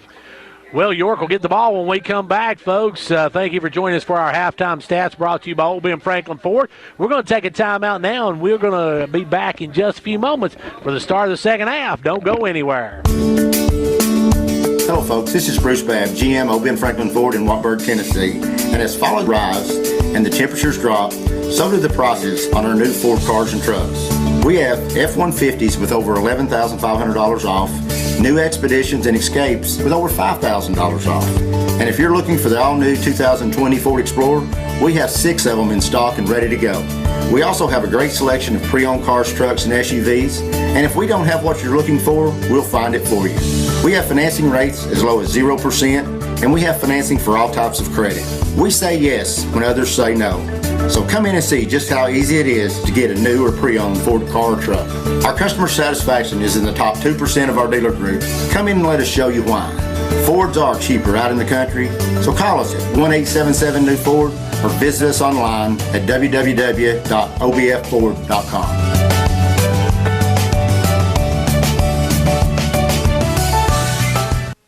The official gave the signal that they were going to play, but Canyon County just came back out on the field just a moment ago. Yeah, York's still listening up on the in the end zone to our right as well. So they're signaling for 3 more minutes, I think, now, Gary. So let's take a quick break, and then we'll be back in a few minutes for the start of the second half. Don't go anywhere. If you're from the South, people make assumptions, like that you wake up at dawn to blast country music in your pickup truck. En route to McDonald's for delicious buttermilk crispy chicken. Well, that last one's true. Embrace the Southern stereotype and wake up with new buttermilk crispy chicken McGriddles. Warm griddle cakes with the sweet taste of maple and all white meat chicken for only $3. Or get a buttermilk crispy chicken biscuit for $3. Only at McDonald's. Price and participation may vary. Cannot be combined with any other offer or combo meal. When it comes to watching sports, there's no telling what you'll hear. No! Oh! But when you order Pizza Hut for the game, you know exactly what you'll hear. What the? Oh, that looks fantastic. Your favorite pizza. Ooh. Those awesome wings. What? Plus, sides and desserts. Yeah. All waiting at pizzahut.com. So order now, because no one out-pizzas the Hut. Huh. What game? Product availability, prices, participation, delivery areas, and charges and minimum purchase required for delivery may vary. Delivery charges not a driver tip. The Gary Maxwell Insurance Office offering area insurance is located at 300 West Central Avenue in Jamestown. Get a free quote for your home, auto, life, or business with no obligation to buy. Call 879-1251. Shane Beatty, Katie Cooper, Tammy Robbins, and Brad Rains agents, along with Jeff Robbins, manager, will be happy to assist you. That's Gary Maxwell Insurance, located 300 West Central Avenue, with locations in Livingston, Cookeville, and Gainesboro. It's time now for York football trivia, brought to you by State Representative John Mark Wendell. Who had the longest touchdown for a quarterback in York history? And the answer is Spencer Beatty, 92 yards against DeKalb County. York football trivia, brought to you by State Representative John Mark Wendell. Quality workmanship and exceptional customer service have defined Southeastern Drywall and Construction of Jamestown. From custom-built homes, residential construction, remodeling to commercial construction, Southeastern Drywall and Construction is dedicated to providing the best quality at reasonable prices. We're also looking for good carpenters. Call Southeastern Drywall and Construction at 931-267-5435. A proud supporter of sports and education in our area. Well, right back here at Frozen 2. We've got second half getting ready to get underway, Gary, and York and Ken, they're tied. York's going to get the ball to start this second half. They've been moving the ball well. They have, Gary, and, you know, we hadn't really talked about the weather except maybe White might do the offense, and you really didn't think it'd do a lot. Well, they've been 2 fumbles, but they've been 2 interceptions as well, but it's cold, and these kids feel it too. And, you know, it becomes a mental part of the game here, and which team can handle it the best, you know, probably going to win here in the second half. You got to take care of the football and battle the elements. Cannon County will kick it away to start this second half. I believe it's going to be Barrett back to kick it away. He seems to do everything for them, Gary. He's their punt returner, he's their kicker, he's their punter, and quarterback, and plays safety on defense, so he does a lot for them. And back for York is Tompkins and looks like Ethan Hawks. Hawks on the far side. Or White Hawks, I'm sorry. White Hawks. And it looks like they moved Miller and the other return guy up to the short field. Now it's going to be a low roller, and it's going to be taken by Hawks. Hawks is up to the 30, and Hawks is going no further. He gets to the 31, and he's brought down good coverage by the lines. Yeah, that wasn't White Hawks. That was actually Seth Helbig. Helbig on the return. So gets it out to about the 30-yard line, 31-yard line. That's where York will take over. This may be their worst starting field position of the night, Gary. Except for, I think, when they had the fumble down there. The kickoff. The kickoff after the touchdown also. So York now will bring it up. We'll see what the Dragons do to start this second half. Barger under center. And he's going to pitch it out to Gibson. Gibson bobbles it a bit, but gets it back, and he rumbles up over the 35 to about the 36 for about a nickel on that one, Gary. And that was just a good job by Gibson to haul that one in. Yeah, he bobbled that. Didn't get the pitch cleanly. That wasn't a bad pitch. It didn't look like Gary just bobbled it and got a hold of it, got about 4.5 on that, so it'll be 2nd and 5 for York. 2nd and 5, just starting the second half. We're all tied at 8 apiece. Winner of this one will go to either Red Bank or Loudon next Friday night. The loser gets ready for basketball. As Barger under center. Barger got a man in motion, and he's off up the middle to Cooper. Cooper gets past the first guy, and he's going to be drugged down by the jersey. And, Gary, there's where you need one of those Earl Campbell breakaway jerseys. Yeah, one of those tearaways. Those are not legal anymore, unfortunately, and that's why. But, And He got enough for the first, though. Number 56, Lucas Clark, grabbed a hold for dear life and pulled him back, but not before he got out to the 41-yard line, the first down. And that shows the strength of that defensive guy, Gary. It's tough to grab somebody by jersey and sling them backwards. Especially when it's cold like this, hands, fingers don't work as well as they do in warm weather. 1st and 10 for the Dragons at their own 41-yard line. Up will come Barger. Barger going to hand off to Cooper. Cooper on the right side. Cooper straight ahead, gets about 4 on the carry. Good run right up the middle. Actually, tackle made from behind by Brady Cunningham, but not before Cooper gets 4 positive yards out of that. So the Dragons now got it 2nd and about 6 for the first down. York, as we said, moved the ball pretty well on several cases. They were down inside the 20 and around the 15 when they fumbled the one away, or through intercepted. Through the interception, yeah. They were at the 15-yard line. So York comes up, and they got a man in motion. They're going to hand it off. No, Barker's going to throw it out, and that's going to be incomplete. Yeah, fortunately, that was a forward pass, and that'll fall incomplete. He's trying to get the ball out to Gibson on the pitch, but well played by Cannon County, actually. Jacob Parton, I believe. Coming in off that left end and got between Barger and the back. And he laid a stick on Barger after that, so it's going to be 3rd down and 6 for the Dragons. First possession of the second half. All tied at 8 apiece. We're down to 10 minutes to go here in the third quarter. Barger getting up under center. Barger got a man in motion. Going to hand it off to Gibson, and Gary Gibson went nowhere on that one. That was Miller. And Miller met in the hole and nowhere to go by Brady Cunningham. And, that's going to make it 4th down here. Lost about a yard on that, Gary. And you don't see York lining up to go for it this time. Looks like they're going to kick it away. No, Miller will be back in punt formation. Miller going to try to punt it away, and back is Barrett at about the 24-yard line. So Miller can do here. Miller gets a snap, gets the punt off, and that's not a really big punt either, and that's going to be taken by the up man, and they're going to be at about the 33-yard line there, and that's going to be 1st and 10 now for Cannon County as Cunningham took the fair catch, and it's going to be 1st and 10, and pretty good field position for the Lions to start this second half. 22-yard punt. They'll take over at the 33-yard line on the fair catch. That ball's hard. It's hard to punt. And it showed. It looked like Miller had time, got a foot on it. It just didn't go anywhere. So now up will come Barrett and the Lions. Got a man in motion. They'll hand it off up the middle to the big guy, Connor Tucker. Connor gets to around the 50-yard line, Gary. He's going to get a big gain on that one, about 18 yards. Yeah, 17 on that one. Move it out to midfield, and a good run.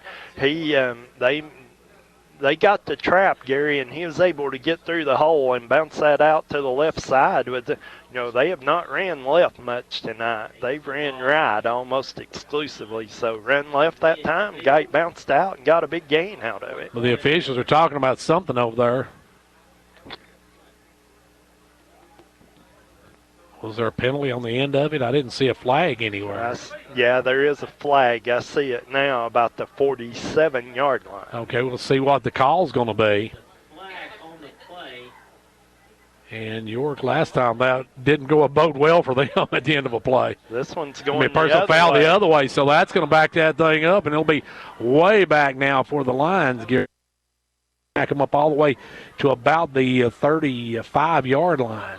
Yeah, take away the big gain, and person that's going to be about 2, depending on if it's after the play.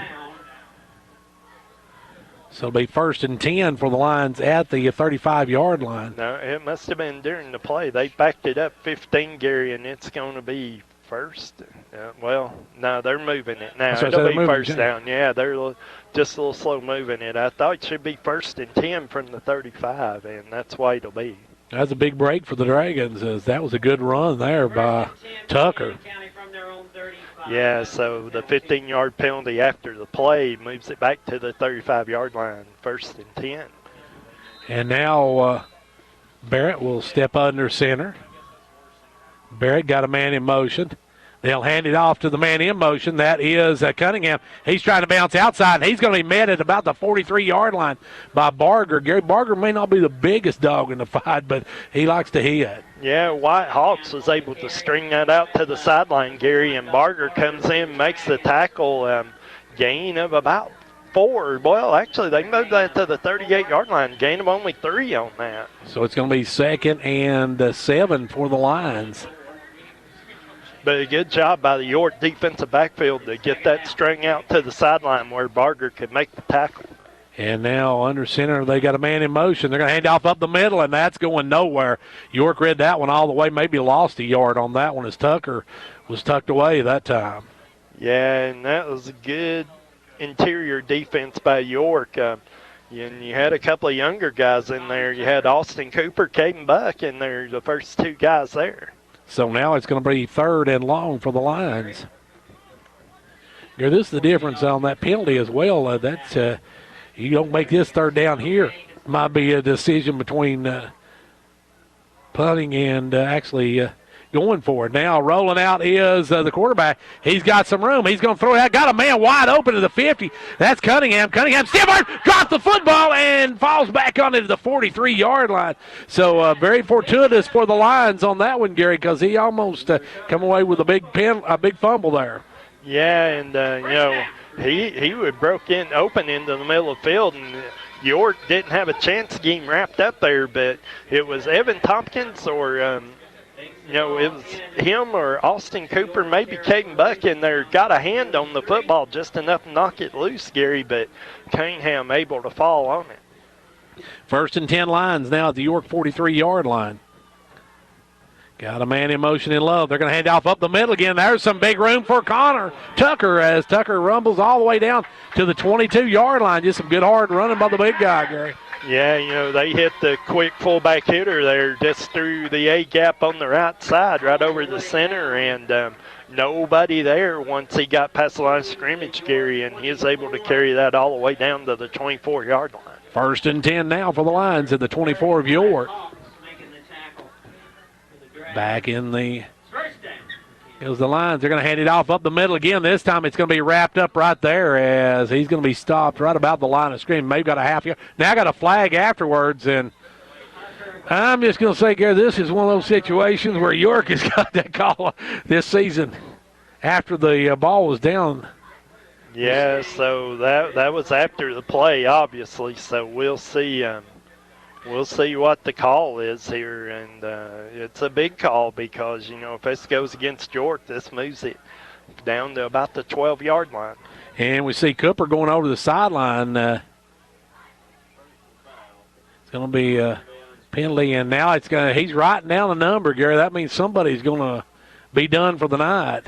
Well, they're making notes, so we'll see what happens here. That obviously after the play and something pretty blatant here, so we'll see what the call is. And now the officials coming over, and we'll get a signal. They're still talking here. No signal yet from the officials, so we'll see. We'll see what the call is. And Cooper's coming back out on the field, so we got unsportsmanlike Cannon County and unsportsmanlike York, so we'll just pretend it didn't happen. Yeah, they called that both ways, so it'll be offsetting penalties. And actually going to be 3rd down here from about the 2nd down from the 24-yard line, Gary, and or will they replay it should be 2nd down. Yeah, it's 2nd down. They'll replay the down. So 2nd and 10. Actually, it happened after the play though, so down should have counted. See what they put on the yard marker over there. They're still showing 1st down. I'm not sure. Replay the down. And, I got a man in motion. They're going to hand it off to Tucker again. He's going to be swarmed and dropped. Got a couple of yards. Yeah, so a couple of yards on that. It'd be 2nd and 8 from about the 22-yard line. Okay. Evidently, they didn't call that a dead ball foul earlier. No, it must have been in play. So they offset them, replay the down, and it's if it's after the play and they're offsetting still, the down should count, but apparently that wasn't the case here. This time they're going to hand it off over to Cunningham. He's going to get up to the 20 before he's brought down, so that's going to bring up a third down and about 6 for the Lions. Yeah, big third down for them here. 20-yard line, third down 6. Think they've made it pretty obvious they don't have a field goal kicker, so this is 2-down territory for them, and York going to have to bow up and make a couple of stops right here. York needs something here as going out the left side is Love. You got to watch Love on that left side. They like to throw to him. As Barrett takes step, drops it, and it's on the ground. I believe York come up with it. York was on it first, and they're signaling they got it, and they do have it. And coming up with it was Zach Gibson, the Zach attack with the coverage. And, Gary, that is another time we saw the ball hit the ground. It's been all night long. Yeah, I think he just stepped away too quick, Gary. He stepped away before he had the ball and tried to fall on it, didn't get it. So it's a turnover. Cannon County, their third of the night, and York will take over from about the 21-yard line. So the Dragons get a break there as they come up with the loose ball, and now it's going to be York 1st and 10 at their own 20. And now in motion is Gibson. They're going to give it to Gibson, and he's going nowhere on that one. Probably lost a yard on that one, Gary, and nothing going over that right side. Cannon County just collapsed the line and filled all the holes, nowhere to run. And so now it's going to be 2nd and 10 for the Dragons. Dragons need to get back in rhythm, Gary. They just kind of got out of rhythm on that in the second half after they had a little bit of momentum going into halftime. Yeah, they did, and got a couple of first downs, but ended up having giving the ball away and having to paint away, and now they've got it again. And now we're going to have a penalty on this one, and I believe we're going to have an illegal shift on this one, looks like. They had 2 men moving, or Gibson turned towards the line of scrimmage too, so you can call that also. So I believe that's what they got. Gibson was the motion guy off the left halfback, and he turned towards the line of scrimmage, and they called it. And now it's 2nd and 15, and York didn't need that. Of all things they didn't need, that's probably one of the things they didn't need was a penalty here. No, they didn't, and 2nd and long yardage. This is something that York just has struggled with all year long, Gary. Need a big run here to try to get a first down. 5 minutes to go here in the third, all tied at 8 apiece. Barger under center. Barger got a man in motion. He drops back. He's going to throw it out for Gibson. That's hung up there. That was almost picked off, and Gary probably should have been intercepted. It was poorly underthrown, Gary, and Miller tried to come back for it, but it was actually Cannon County defender in great position. I'm trying to get the number there, and he just didn't. Was that Barrett? I believe no. It's I'm still having trouble with that number. It's 22, 23. Sorry, their numbers are hard to read. You'll see this if you watch the video on Sunday. So it's going to be a third down now and really long for the Dragons, Gary. Yeah, it is. 3rd and go. Let's see what kind of play York's got drawn up here. York got a big break on the fumble earlier now, but have it 3rd and 15. Back goes Barger. Barger going to look. Barger going to keep it. Barger on the keeper, and we got a flag down, and that's not going to be nowhere near enough for the first down. He's going to get back up to the 21, about to the original line of scrimmage, but we got a flag. It's probably going to be a holding on York. Yep, that's exactly what it is, holding York. They may take the play here, Gary. It's going to be 4th down and 10. I believe I would take the play and just go let them punt it away. They have declined it. Yeah, they're declining it. It'll be 4th down. So it's going to be 4th and about 9 for the Dragons at their own 20-yard line. And unless you're a Arizona Cardinal coach, you don't go for this one. No, you don't. It's 4th and 9. Miller's back in punt formation. It'll be Barrett back for Cannon County to receive the punt. Right at the 50-yard line. The snap's good. The punt is off, and it's going to be a line drive, and it's going to take a drag and bounce, a good roll as it'll go all the way down to about the 41-yard line of Cannon County. And, Gary, that was a little bit of rugby-style kick there on that one. It was, a little bit lower line drive kick. Got a good roll out of it. So now it's going to be 1st and 10 Lions, and York York and Cannon County tied at 8 apiece, and we've got 4:20 left to go here in the quarter. Now, as we said, the winner of this one will be at either Red Bank or Loudon next week. I don't know if we've got any updates on that game yet or not. But right now it's going to be the Lions under center goes. Heads off to Cunningham. Cunningham trying to get outside. He's got some running room. He's got a man out in front of him, and he's going to be tripped up and dropped to the 40-yard line. Love the good block outside, Gary. Yeah, good job by Dalton Barger. Actually, he's getting blocked, and as he is falling down, grabbed him by the ankles enough to trip him up, Gary, but not before he gets it to the 40-yard line. Got about 19 on that one, and we got an injured line down there. And that looks like a cramp. We're going to have a timeout for an injury, so we'll take a break with them and be right back in a moment. Whether you're competing on the athletic field or working hard in the classroom, remember you have the support of First Volunteer Bank, the bank with personality. We're behind you 100% of the way. Good luck to all the area teams. Play tough and play fair. And remember, when it comes to helping you with your banking needs, we're First Volunteer Bank, the bank with personality. Member FDIC, Equal Housing Lender. And now over and over, it's First Volunteer for you. This is Jeannie Hall, inviting you to come check out our all-new Hall Sports and Outdoor store, now open in downtown Jamestown. At Hall Sports and Outdoors, we are your regional destination for everything you need for the woods and on the field. We have game day gear featuring your favorite local and regional teams, camping and hunting gear, and gifting ideas with popular brands like Costa, Timberland, Volunteer Traditions, and more. Hall Sports and Outdoors is located on the corner of South Main Street and Livingston Avenue, across from the courthouse.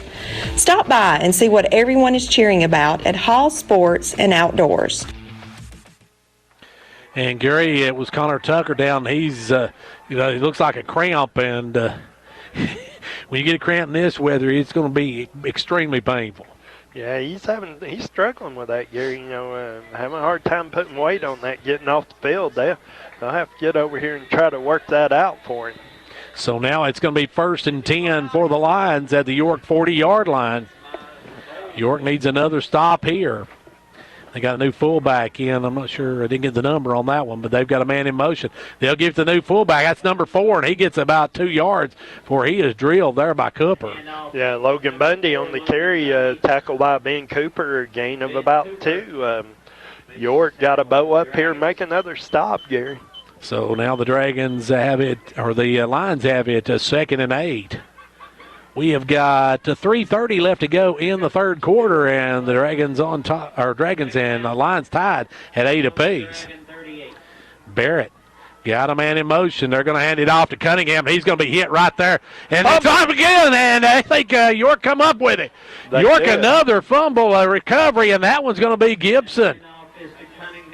And, Gary, I think that was Big Ricky Clark that knocked that one loose. Yeah, and Gibson, his second fumble recovery in 2 drives now. So another big break for York. Turnover Cannon County, and York will take over just over the 40-yard line. I ain't seen this many turnovers since I toured the Pillsbury plant.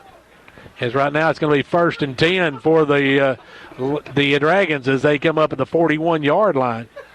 Yeah. I think they're laughing, Gary. We're sharing press box, and they kind of like that one. Yes, right now it's going to be Barger under center. Got a man in motion. He's going to hand it off to Cooper up the middle and banging heads. Big Ben picks up about 3 before he's driven back. Yeah, good tough running by Ben Cooper. Carried a couple of guys that last yard and a half, and positive yardage for York on 1st down. So York with a 2nd and about 7. 2nd and 7, and Gary, right now, neither team able to really get any momentum going. No, they're not. You know, Cannon County's had a couple of drives. They've moved the ball a little bit, Gary, but they've turned it over. And York just having a hard time getting a string of plays going in this third quarter.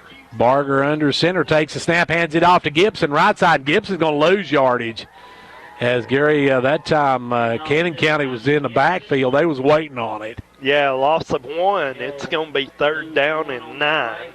And Gary York just really has not got anything as far as offense. But they may have to, if they're going to win this game, they may have to come up with a defensive score. They may. You know, they've gotten a couple of turnovers.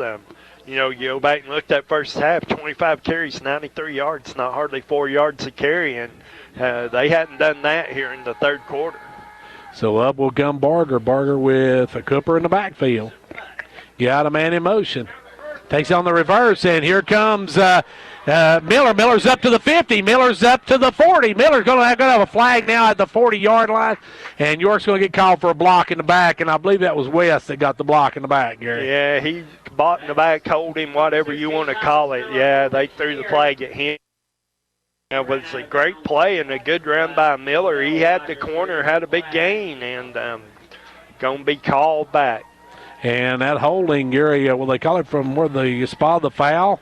Yeah, it'll be from the 39-yard line roughly. So it'll be about, it'll still be enough right down yardage. Should be. Depends on where they mark it from. And actually, they're bringing it all the way back here to midfield. Oh, so now it's going to be. Yeah, so it'll be second short, actually. Second about a yard.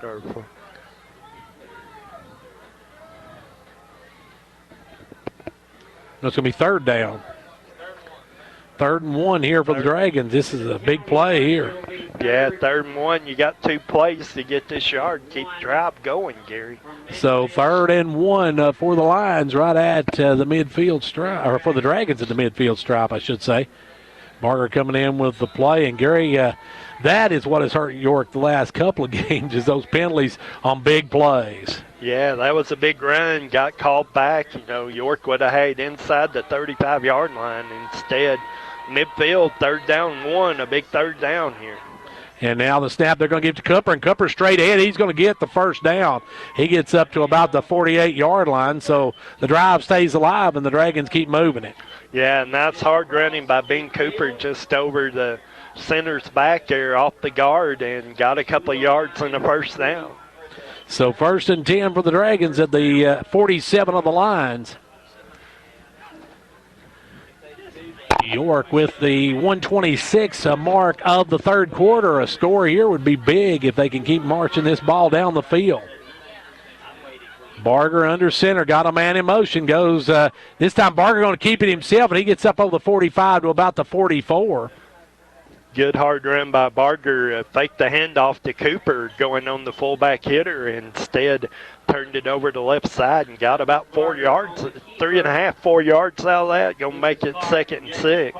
As many injuries as Barger has had over this season, Gary, I'm sure his insurance man just had a stroke on that one. Well, he's had plenty of opportunities. Barger's carried the rock quite a bit tonight, Gary. So now we're down under 45 seconds to go here in the third quarter. York got a 2nd and about 6. Barger under center. Barger got a man in motion. Going to hand it off to the second man. That is Miller, and that's going nowhere. Miller's found it hard running between the tackles tonight. You know, and there's really no space in there for him. And what's happening is the blocks aren't getting set, Gary, and he doesn't have a hole to run through. And, of course, they're playing men up on the line of scrimmage trying to fill the gaps as well. So, you know, tough running for Miller tonight. And I think that's going to be the end of the third quarter. We're down to about 5 seconds. I don't think York will have to snap it. And we are end of 3. It's still 8-8.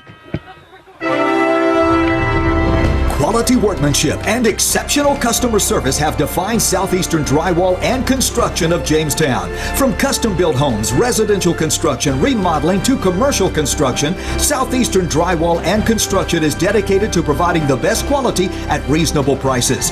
We're also looking for good carpenters. Call Southeastern Drywall and Construction at 931-267-5435, a proud supporter of sports and education in our area.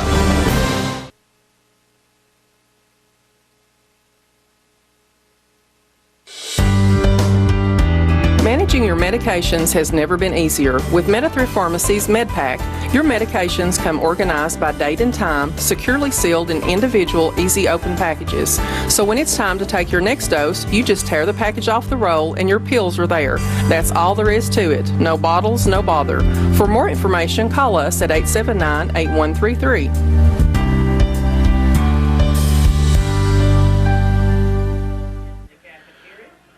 Well, Gary, final frame of this one, York needs to keep this drive alive. They've got a third and about 7, and for them to keep this drive alive, this game, it's going to maybe who's got the ball last.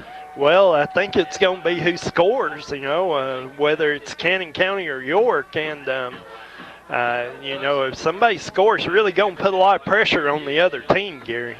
So now up will come Barger. Barger's got a third and 7. He's going to pitch it out to Gibson, and Gibson's not going to get it. He's going to get down to about the 42. And do you go for it here, Gary? You do go for it. We saw that play. They ran it effectively earlier and brought that back there, Gary. But that time, Jamal Barrett, he come up and made the open field tackle on Gibson that time before he could get first down. So it's going to be 4th and about 5 for the Dragons, and Barger's coming back out of the play. Dragons going to go for it. Look for them to try to draw them offside here, Gary. We'll see get a hard count here. They've got that a couple of times tonight. I think I would do that and call the timeout, but the referee's got his hand up, and he's starting to bring it down. Yep. So they're going to run a play. And they'll take the snap. This time they're going to pitch it out to Gibson over the left side. Gibson trying to get up to the midline, and he's going to get there, I believe, Gary. He just pushed all the way up to the 36-yard line. Great second effort got him there, Gary. They had him stopped short, and he just drove through and got a couple extra yards. Got the first down by about a yard. So 1st and 10 now for the Dragons. They keep the drive alive. And good job by the guys behind Gibson as well to come in and have put a little weight on behind him. Put a little push, but Cannon County had him stopped short, and he managed to drive through and get the first down. Less than 11 minutes to go here in the ball game. York on a drive here. They are tied with Cannon County 8-8. Under center goes Barger. Got Gibson in motion. They're going to pitch it over the reverse to Miller. Miller's trying to get the outside. Miller's got a blocker out in front of him, cuts back inside, gets up to the 30 before he's brought down. And Gary out here strong was doing all he could, but Miller was called from behind. Yeah, and that play, Miller ran that towards the sideline. If he turns that up, Gary, right off the hash, he may get a few extra yards out of that because you're right. Strong was out there on the flank, and he had 2 guys, and he had them blocked. And Miller got to be smart to turn that up the field. The further he runs towards the sideline before he turns it up the field, the more it allows the defense to pursue. And so now it's going to be 2nd and about 4 for the Dragons. Under center, Barger got a man in motion, and he's going to Gibson right side. Gibson's got the first down, and more. Gibson's still on his feet. Gibson's headed toward the end zone. Can he get there? Yes, he does. Touchdown, Dragons. Nice run by Zach Gibson. He breaks a couple of tackles, bounces it out into the end zone for the touchdown. And, Gary, that's one thing. This is probably the first game York has had pretty much their entire roster on the field as far as their backfield. Yeah, and it paid off on that play. Got the corner sealed, allowed him to turn the corner. There was that pitch again, Gary, off of that wing tee, and we've seen them try to go that a couple of times and went to it effectively that time over the right side. And Johan West to try to tack on the extra point. Snap is down. Kick is up. The kick is good. Johan makes it a 15-8 York lead with 9:35 to play. Fentress Farmers Co-op, happy to be a proud sponsor of York Dragon football. We wish you a winning season. Every game is a success when you have played your best. Fentress Farmers Co-op bringing you quality products from feed, seed, and fertilize to automotive, to animal health and pet products, to gas, diesel, and propane, to clothing and boots for the family and a gift shop. All this and much more at Fentress Farmers Co-op, 1219 Old Highway 127 South, Jamestown. Go Dragons! Gary, an impressive drive by the Dragons as they take it down the field, and a good run by Gibson gives them the lead. And now, though, the Dragons got to play defense. Cannon County's moved the ball. They've just coughed it up a few times. Yeah, 2 turnovers on their last 2 drives, Gary. Those have been real killers, and they've moved the ball. They have moved it effectively. They're going to have to put a drive together now, and there's a ton of pressure on them to do it. York puts it in the end zone, takes the lead. York, and they also hit the extra point, so that puts the pressure on scoring and getting the extra point afterwards. Well, Cannon County will go for 2. They pretty much clearly have showed us that. And there's a line drive all the way to 20 to Barrett, and Barrett's going to be it. Breaks a tackle, though, still on his feet. Going to be knocked out of bounds. Good job there by the Dragons. And now we're going to have a flag back here, back deep. And if that's going to go, I believe, against Cannon County, Gary, I don't. Yeah, that was A.J. Waters, and he was mixed up with number 46, Tyson Pope, back here. So I'm not sure. Or don't have that number on our roster. 48 or I'm telling you, it's hard to see these numbers, folks. And so it's number 40. And that's a personal foul, Gary, so that's going to really back them up. They were tangled up back here about the 45-yard line, Gary, and they caught that after the play, so it'll be 15 yards from the end of the play. So the penalty backs them all the way up to about the 19, is that right? Yep, they're going to start from about the 18.5, 19-yard line. It'll be first down and 10 from there. So it's going to be first and 10 for the Lions. They got 9:25. They trail by a touchdown and an extra point. And the handoff up the middle is going to be the big guy, Connor Tucker, again, and he's going to be knocked down at about the 26. We got another flag, though, here on the sideline, and that's usually in the vicinity of holding. He's pointing that way, so they held to try to get the corner and going to get caught for it, Gary, and that'll back them up. No, it's going to be a face mask against York, so that's a big penalty against York, so that'll tack on some extra yardage. I thought he signaled the other way, but it's going to be a 5-yard face mask. So inadvertent. Be first down, though. That'll be enough to give them the first down at the 30, about the 33-yard line. So now it's going to be 9:17 left to go in the ball game. Cannon County with the football. York on top, 15-8. Under center goes Barrett.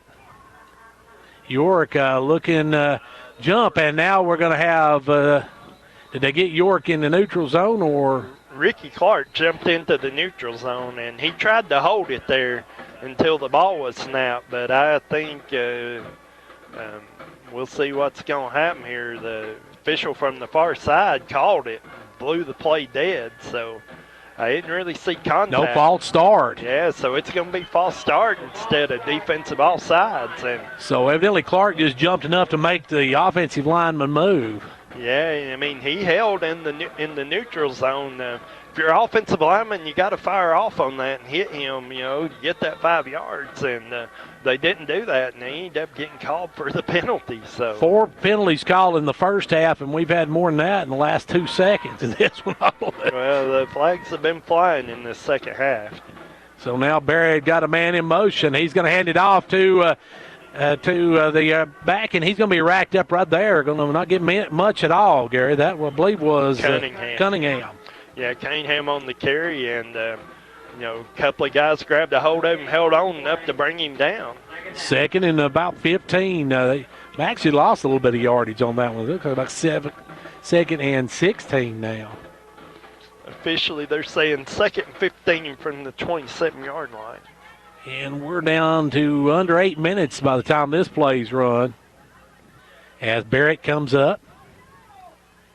Barrett takes the snap, hands it off over the right side, and that's shaking the first tackle, but then tripped up. Good job out there by Gibson to trip up Tucker, and he gets up to the 30, Gary. But it's still going to be 3rd and about a dozen. Yeah, I mean, Connor Tucker got to the corner, Gary, and the only guy he had left to beat was Gibson to get that turned up field and get a sizable gain. Gibson able to make the tackle at the 30-yard line, so it's going to be 3rd and 12. So the Dragons need to stiffen here on 3rd down. Well, they like this deep pass, Gary, and they got 2 wides to the left and a guy at the flank, so we'll see what happens here. And to take the snap, rolling out is Barrett. Barrett's going to throw it downfield. Got a man out there. He's got it. He's going to have the first down and more up to the 50-yard line. I believe that's Cunningham again, Gary. Yeah, nice catch. He just worked his way open in the flat out there on the right side. Barrett with a great throw hit him, and that's going to put it right at midfield, and it'll be a first down for Cannon County. Gary, Cunningham's been open all night long. He has. I mean, wide open. Yeah, and that one, a good throw, good catch, and they get a first down out of it. So up now will come Barrett right at midfield, 1st and 10 for the Lions. They'll hand it off this time. No, it's going to be Barrett on the keeper, and Barrett's going to be hit and going to be dropped after he picks up about 8. So a good run by Barrett, as I believe that was a broken play, Gary.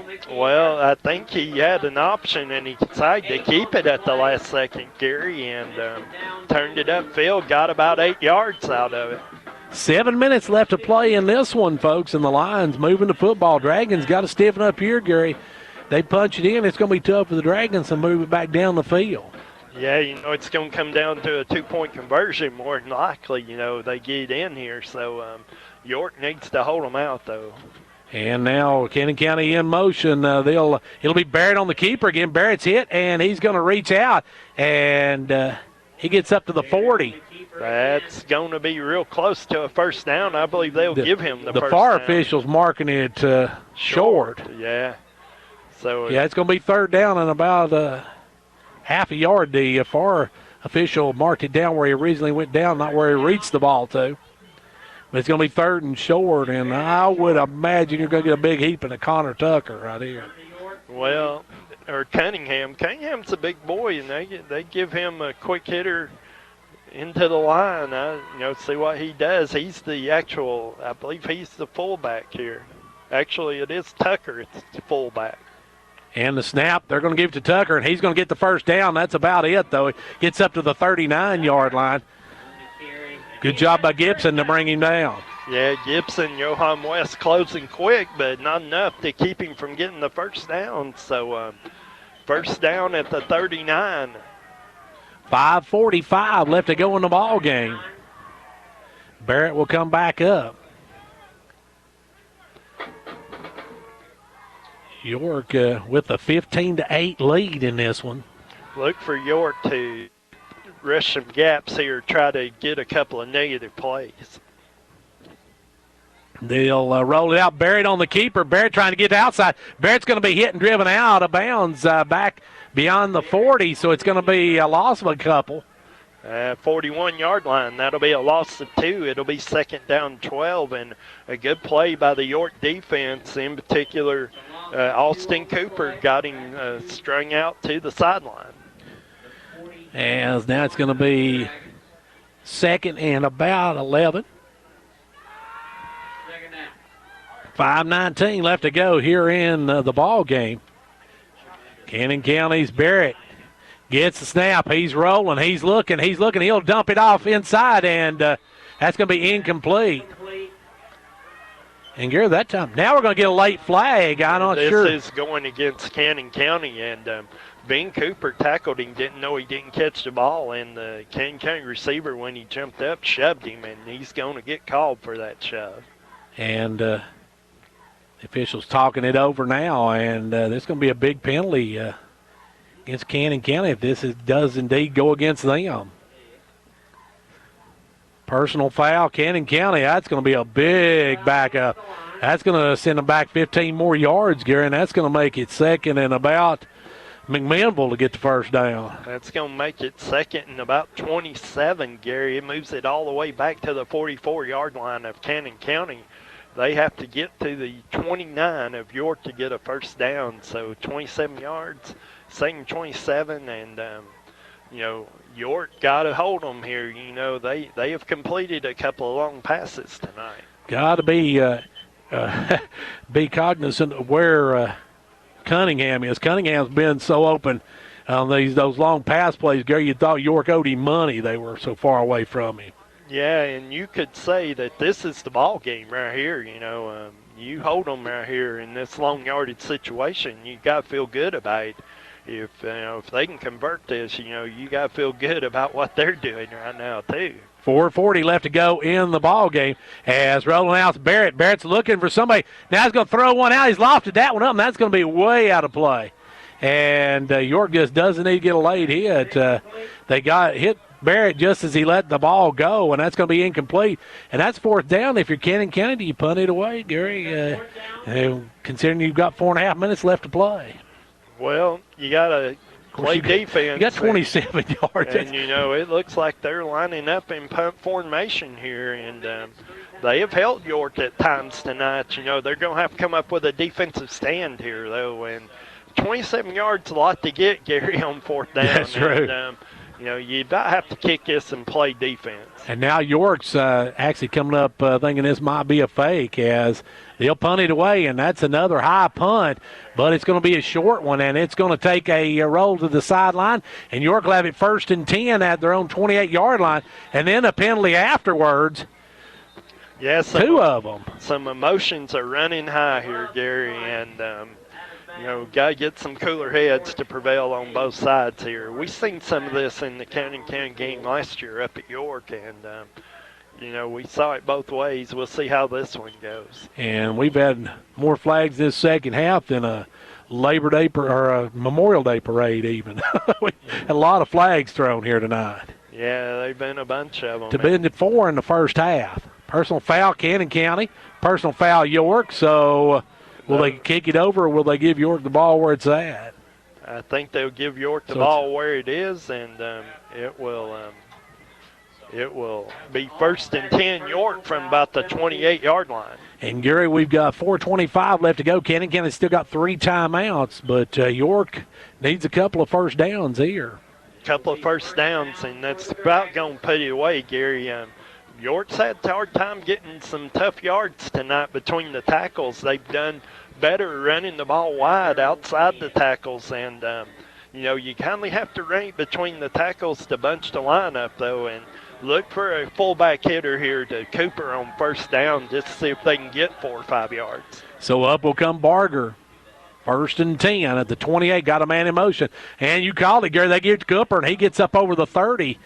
And that's going to be 2nd down and about 7.5, 8 yards. And Ben Cooper got hit hard, and he's slow getting up. So he's talking with the referee there. He didn't like something on that one.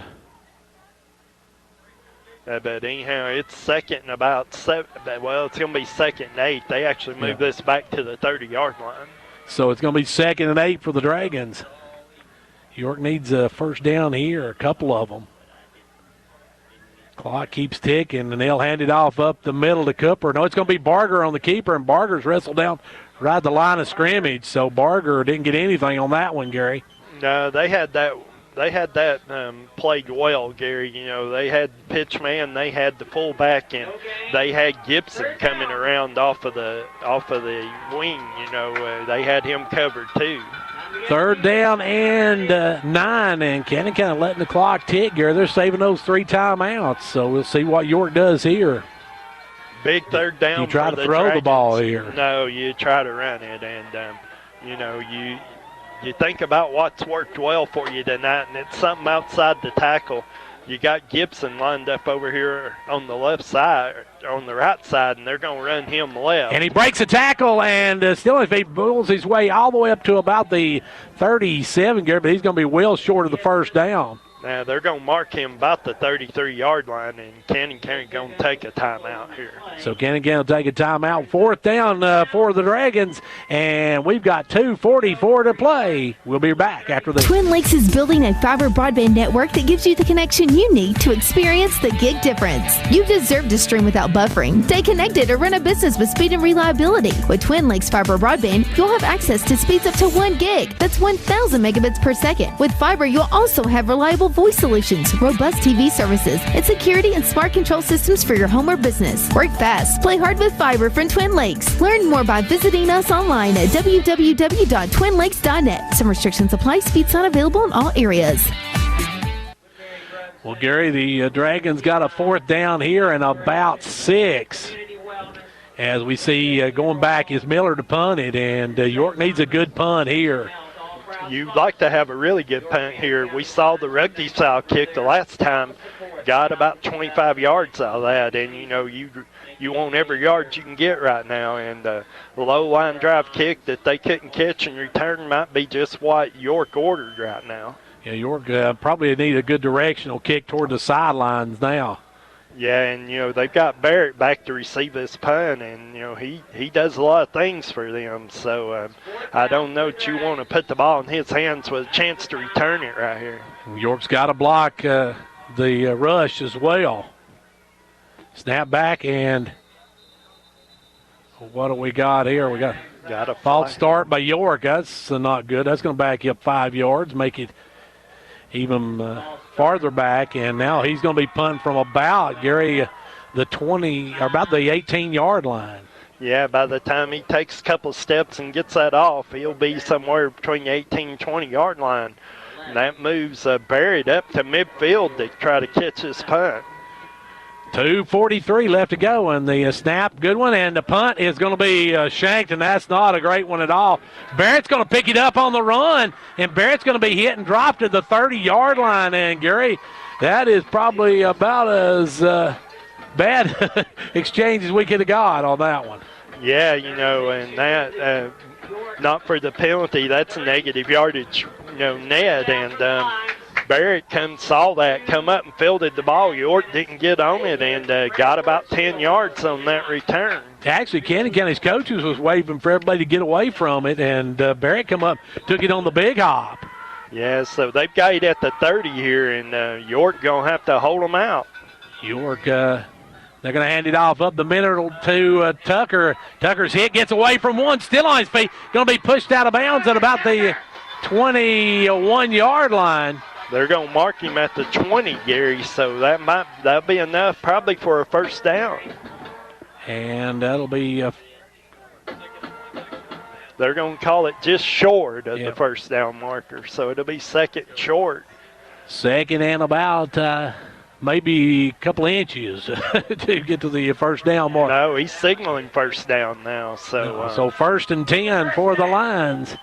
At the 20-yard line, they're in the red zone, Gary, and Cannon County with 2:27 in business now after the short punt by York.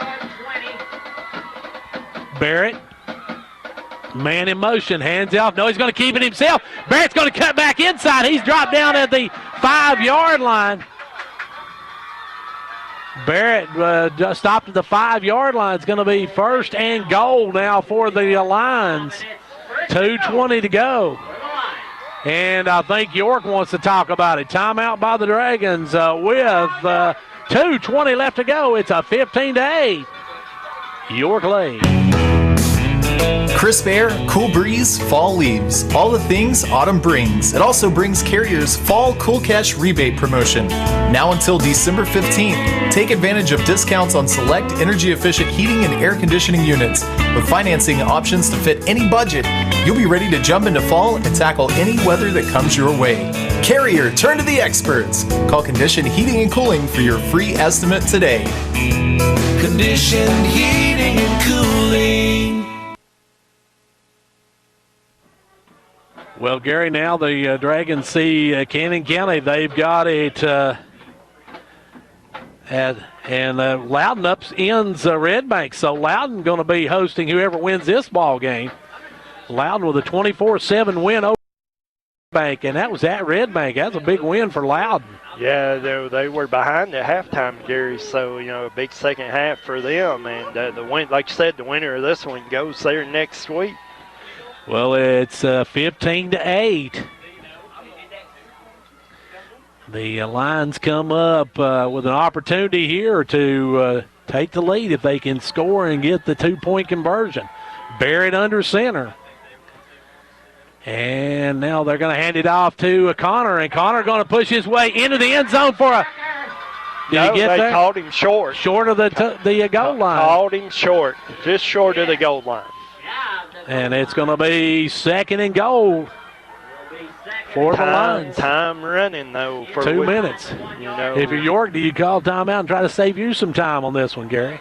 I don't know, Gary. You know, it's probably going to come down to a 2-point play here anyhow. So. And now on the carry is going to be the quarterback. Does he get there? No signal yet.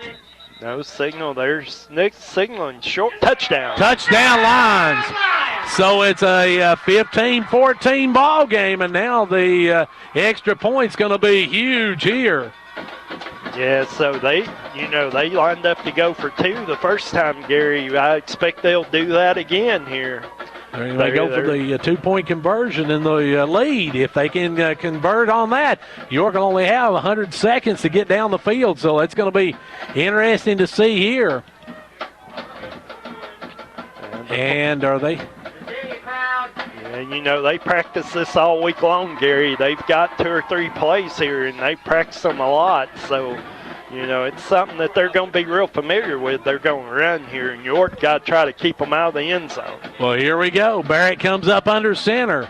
This could be your ball game right here, folks. They got a man in motion. He dropped, fumbled the football. York's got it. They're going to bring him down. He doesn't get in. The Dragons hold and take a 1-point lead with 1:41 to play. And Gary, a big play by the Dragons defense. Oh, that was huge that he dropped that ball, Gary. You know, he fumbled the snap, and he was able to pick it up pretty quick, but the pressure, the containment, it broke through. And I didn't see who made the play, Gary, but I didn't pay attention, to be honest. You know, but whoever it was had him by the jersey right away. He just couldn't get away from it, Gary, and you know, we're getting ready for an onside kick now. Get ready, folks. The onside kick's on the way. York leads it 15-14. We'll keep it right here this time. Big defensive stand by the Dragons on that 2-point conversion. And now, Gary... you know, there was some amount of concern there because they chewed York up on that 30-yard drive for the touchdown. And, you know, you had some concern if York could keep them out of the end zone. And, you know, great break for York that he bobbled the snap. And, you know, I'm telling you, they practiced that play probably 15 to 20 times this week, and probably had 3 or 4 of them. And just that bobble of the snap just blew it up. And did a great job. Also, Barrett tried to hand it off even after that, but York was there and had him down just as he tried to hand it off, and the ball hit the ground. York come up with it. But now York's going to get their all-state team up here up front because you got your good hands people waiting on the onside kick. York an onside kick here, Gary, and York will... yeah, you got Barger, you got Strong up here, you got Zach Gibson, you got several guys. And now it's going to go and be dove on by the Dragons. And that's Will Helbig. The offensive lineman that falls on that one. That's unusual to have an offensive lineman up on your good hands team, but he comes up with it. And now, Gary, the Dragons have 1:40 left to run off the clock. Cannon County still got 3 timeouts. Yeah, they've got their timeouts. So, you know, York going to have to get a first down here. They will have to give this back up. You know, a first down will effectively end this. It's not over with yet, folks. If anybody happened to see the replay of that Upperman Watertown game last week, Upperman they went for a kneel down and fumbled. Yeah, they did. Watertown recovered it, and then they scored on it. So it ain't over till the fat lady sings, and this one. She has not started to warm up yet as they're going to head off to Cooper, and Cooper just going to bang straight ahead. Yeah, picks up a couple. Now Cannon County going to have to take a quick timeout. Timeout on the field. We got $1:32 left to go on this one, and it's a 15-14 Dragon lead. The Gary Maxwell Insurance Office offering area insurance is located at 300 West Central Avenue in Jamestown. Get a free quote for your home, auto, life, or business with no obligation to buy. Call 879-1251. Shane Beatty, Katie Cooper, Tammy Robbins, and Brad Rains agents, along with Jeff Robbins, manager, will be happy to assist you. That's Gary Maxwell Insurance, located 300 West Central Avenue, with locations in Livingston, Cookeville, and Gainsboro.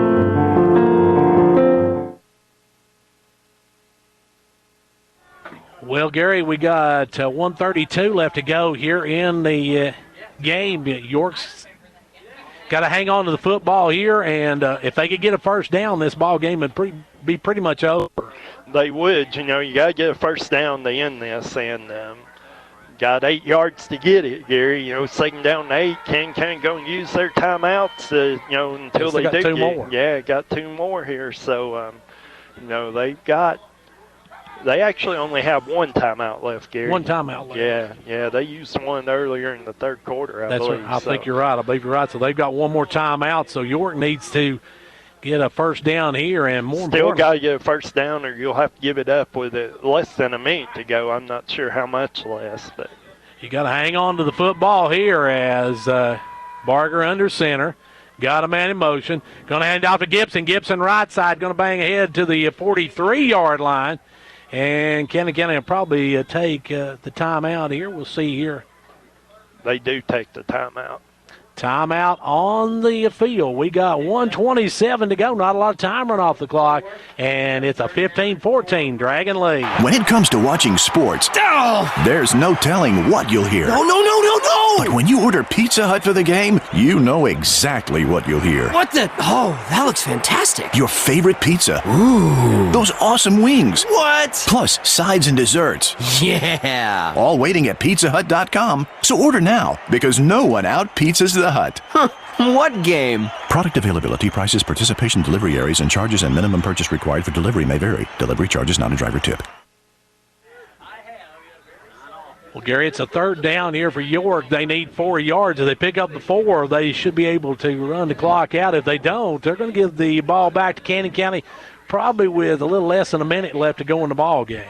Yeah, so a huge 3rd down, and you know, I like this pitch play, Gary. You know, whichever side you can get the defense spread out to, even if it's the short side of the field, you get Gibson going that way and try to give him the ball on that pitch and a lane to run through.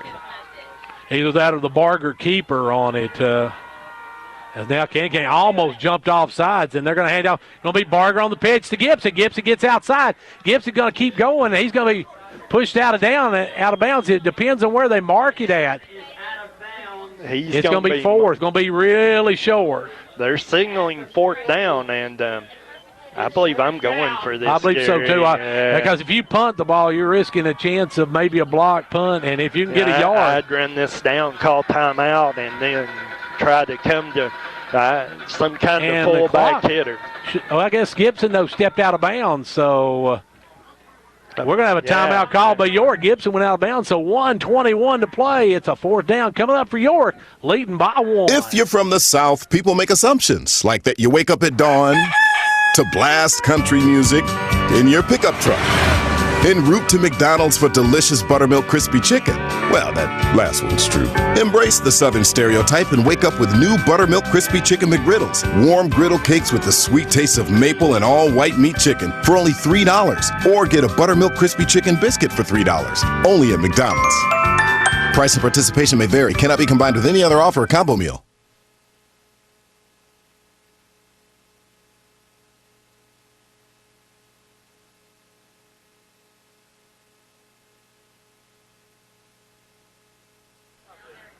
Well, Gary, guess this is the ball game right here. York's going to go for it on 4th down and about a yard, so we'll see what happens here.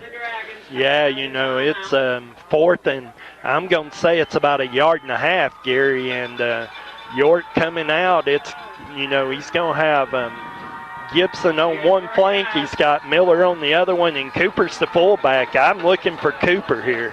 And they're going to give it to Cooper, and Cooper goes straight ahead, and he's going to have the first down. Cooper, some hard running straight ahead, and that should pretty much seal the deal there, Gary. Yeah, good hard running. That's a fullback hitter just off the right guard, just trying to run behind him to get a couple of yards, and actually got 2 on that. So it'll be first down, and the clock's going to run here. And they'll start the clock as quick as they set the sticks, and it's going. We got 70 seconds left to go on this one. York by 1. 38-yard line for York, and York, Gary, pretty much needs just getting that victory formation and make sure you make a good snap.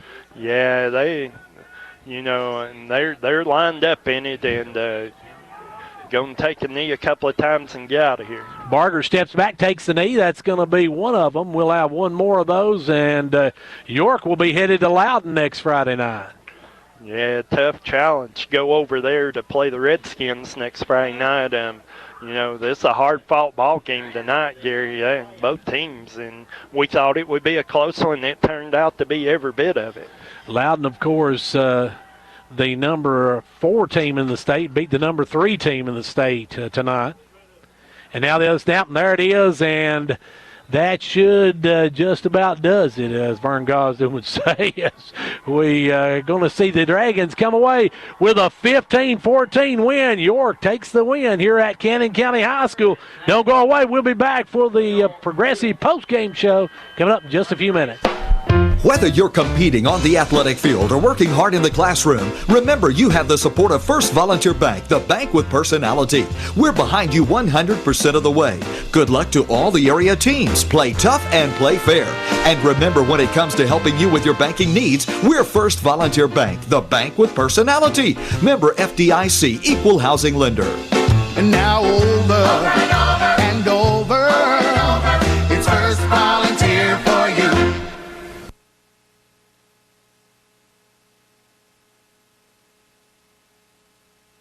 Medicare Part D open enrollment starts October 15th and runs through December 7th. Hall Family Pharmacy would like to remind you that everyone should get their plans reviewed this year, and using an independent pharmacy like Hall Family Pharmacy can help you get a cheaper plan, so you will be saving money and shopping local. With Hall Family Pharmacy, you can lower your copays, speak directly to a pharmacist, and choose the best coverage for you. Make an appointment today, or walk-ins are welcome Monday through Saturday. Call Hall Family Pharmacy for more details at 879-9997. And don't forget Hall's new winter hours, Monday through Friday, 8 till 7, Saturday, 8 till 4.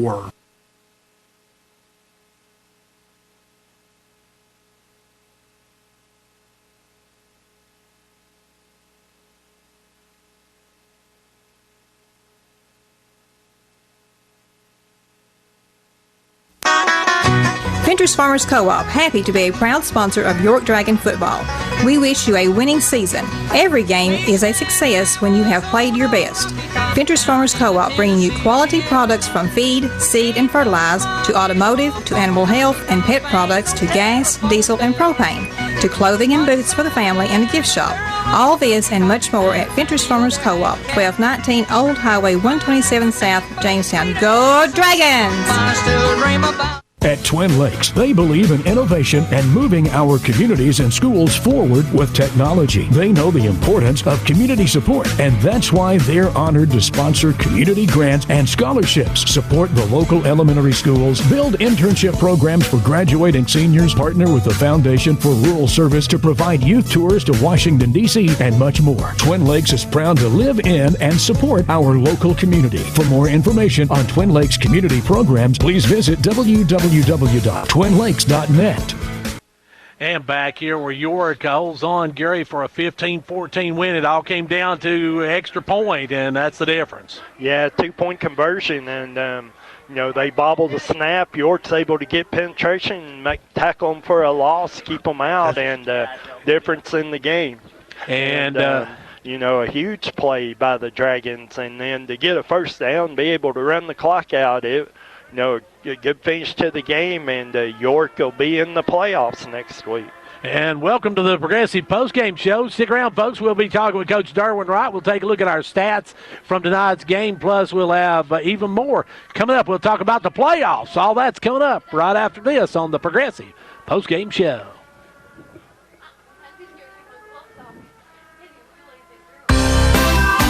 Cheer this year for all our school teams and activities.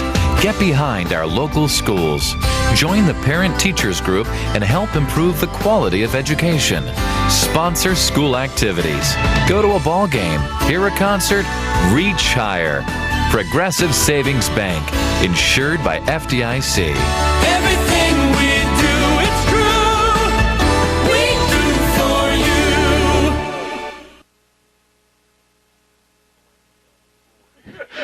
And right back here at Cannon County High School, we're joined now Coach Derwin Wright. And, Coach, we said last week can't win if you ain't in it, and you're in it. Well, we're in it, and I'm proud of our guys. They,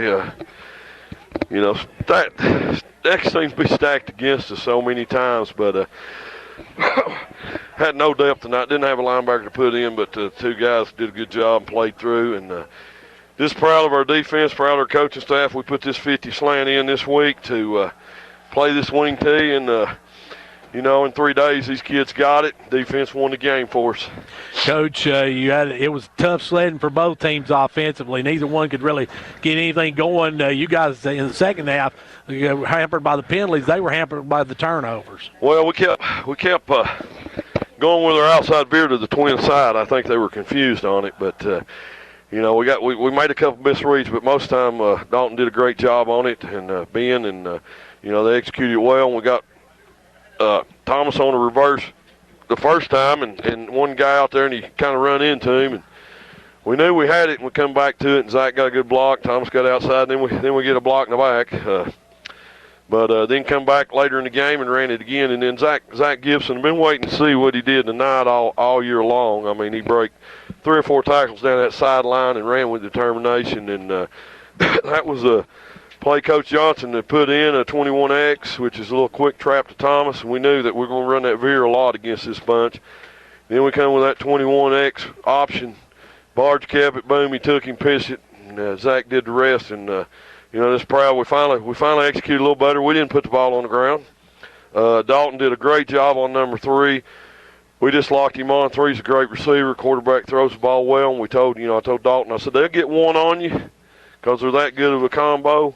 Hold it to 1. The first one, I really felt like offense pushed off a little bit, but that he didn't get the call. But, he stopped it after that. He got the interception, then had the other one that he really, almost had it. Ground caused it, but anyway, called it incomplete. But, he shut that down for him, and that was huge for us defensively. Coach, we beat it like a dead horse this year.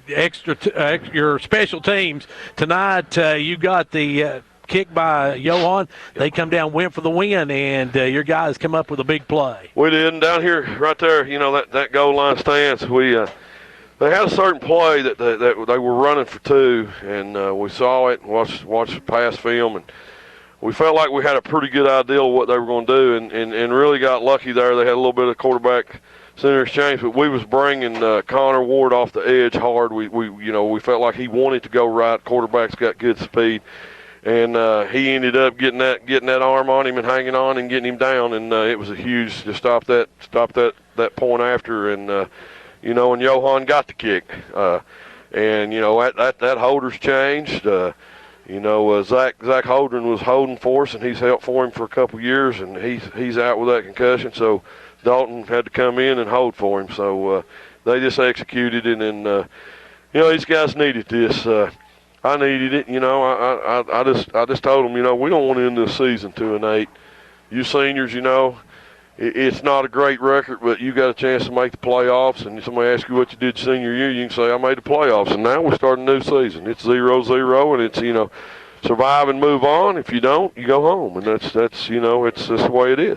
Survive to move on. As you said, you got a tough challenge though moving on. You're going to head to Loudon. Loudon upended Red Bank pretty handily tonight. Well, we know that Loudon is a top 3-4 team in this classification, but if we're gonna have our hands full, but if you make it far enough, you got to play a team like that. Why not just play them to start with and see where you're at? And we're young and we're growing up, but again, we had some things happen today, and we were hamstringed, but hopefully we'll come out and we'll be ready to play. It'll be a tough environment for us, but as you said, you don't have a chance if you don't win. And this was a huge win for our confidence and our guys. I'm so happy for them. They were happy and celebrating, and I hadn't got to see that a lot out of them this year.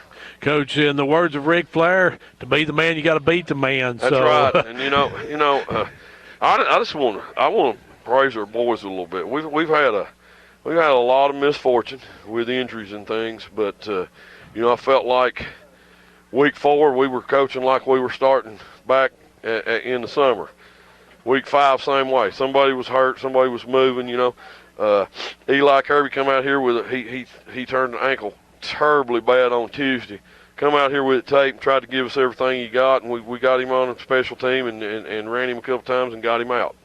But that's what you're looking for. You're looking for guys that ain't looking to get off the field. You're looking for guys that you have to, as a coach, say, son, it's more than pain. You're injured. Let's get you out. And we're starting to see that mentality change back, and I'm proud of our kids for that. And you said, Coach, you can't coach hard, and these kids got hard. Yeah, they did. They did down the stretch right here, and they could have easily folded and gave up. And we knew this was the senior night. This was a chance for these guys to go 5-5 and make the playoffs, and we knew we were going to have our hands full. And kind of the kind of game I thought it was going to come down to. And we just ended up making some plays. Did a great job on their onside kick with our hands team, and we got that first down that we had to have. Ran low the line. I just challenged, said, look, we got to have 2 yards right here. Let's get it. And they got it, and the rest was just kneeling and executing victory formation. So not got to get in old victory formation a lot this year, but it's always a great play to be running. Hey, that's my favorite call. Yes, mine too. Hey, well, Coach, we appreciate you joining us, and looking forward to heading down to Loudoun with you next week. Yes, sir. Thank you. And that was Coach Derwin Wright, whose boys win tonight 15-14, advance on to the TSSAA playoffs. We'll take another break, and then we'll be back with Gary Hall and the stats right after this. It's football time on the mountain. At Progressive Savings Bank, we know running your small business is a lot like coaching a team. You call the plays that drive your business towards success, and we're your #1 fan.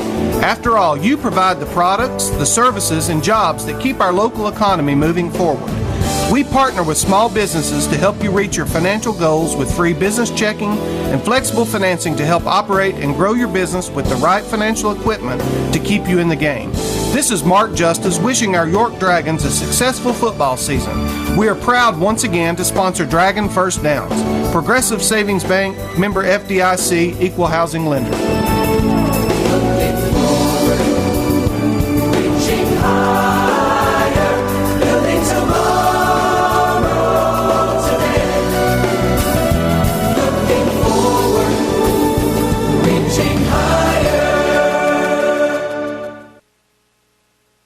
And back here, Gary, give us some quick look at the stats, and we'll try to wrap this one up and get on out of here. Of course, the big one is York wins at 16-15 in the game. York with 12 first downs, 10 rushing, 1 passing, 1 by penalty. 50 carries, 195 yards, only 3.9 yards a carry, Gary. They were 2 of 8 through the air for 22 yards, 1 interception. For Cannon County, 15 first downs, 9 rushing, 4 passing, 2 by penalty, 36 carries, 157 yards. They were 4 of 11 through the air for 84 yards, a touchdown and an interception. Total offensive yards, Cannon County outgained York 241-217. And we talked about penalties. Ended up being 13 penalties in the game, 7 for Cannon County, 6 for York. Turnovers were a big part of this game, Gary. 4 for Cannon County, 2 for York. Really stopped all of Cannon County's momentum at the time. It did. They had a couple of first downs on both of those drives and ended up, turning it over both times. Individually for York, they were led in rushing by Zach Gibson, 17 carries, 92 yards, and a touchdown. Ben Cooper, 11 carries, 47 yards, and a huge first down here. Thomas Miller, 10 carries, 33 yards, and a touchdown. Dalton Barger, 10 carries for 27 yards. Passing, Barger is 2 of 8 through the air for 22 yards and an interception. Johan West with a catch for 22 yards. Thomas Miller with a catch for no yards. For Cannon County, they were led by Connor Tucker, 16 carries, 97 yards. Brady Cunningham, 11 carries, 33 yards. Jamal Barrett, 7 carries for 22 yards and a touchdown. Logan Bundy, 2 for 5 yards. Barrett through the air was 4 of 11, 84 yards, a touchdown and an interception. Brady Cunningham caught 3 of those for 52. Wade Love caught the other one for 32 yards and a touchdown. So York wins it here. It's the one thing left to do, Gary. That's our player of the game. We'll be back to name that right after this. If you live in the 12th Century. Hello, this is Philip Hall with Hall Family Pharmacy and Hall Sports and Outdoors. We are proud to sponsor this broadcast Player of the Game. Be a part of the winning team. Hall's is proud to be this area's #1 pharmacy, and now you may visit our expansion in downtown Jamestown for all things sports and outdoors and a complete line of sports medicine equipment.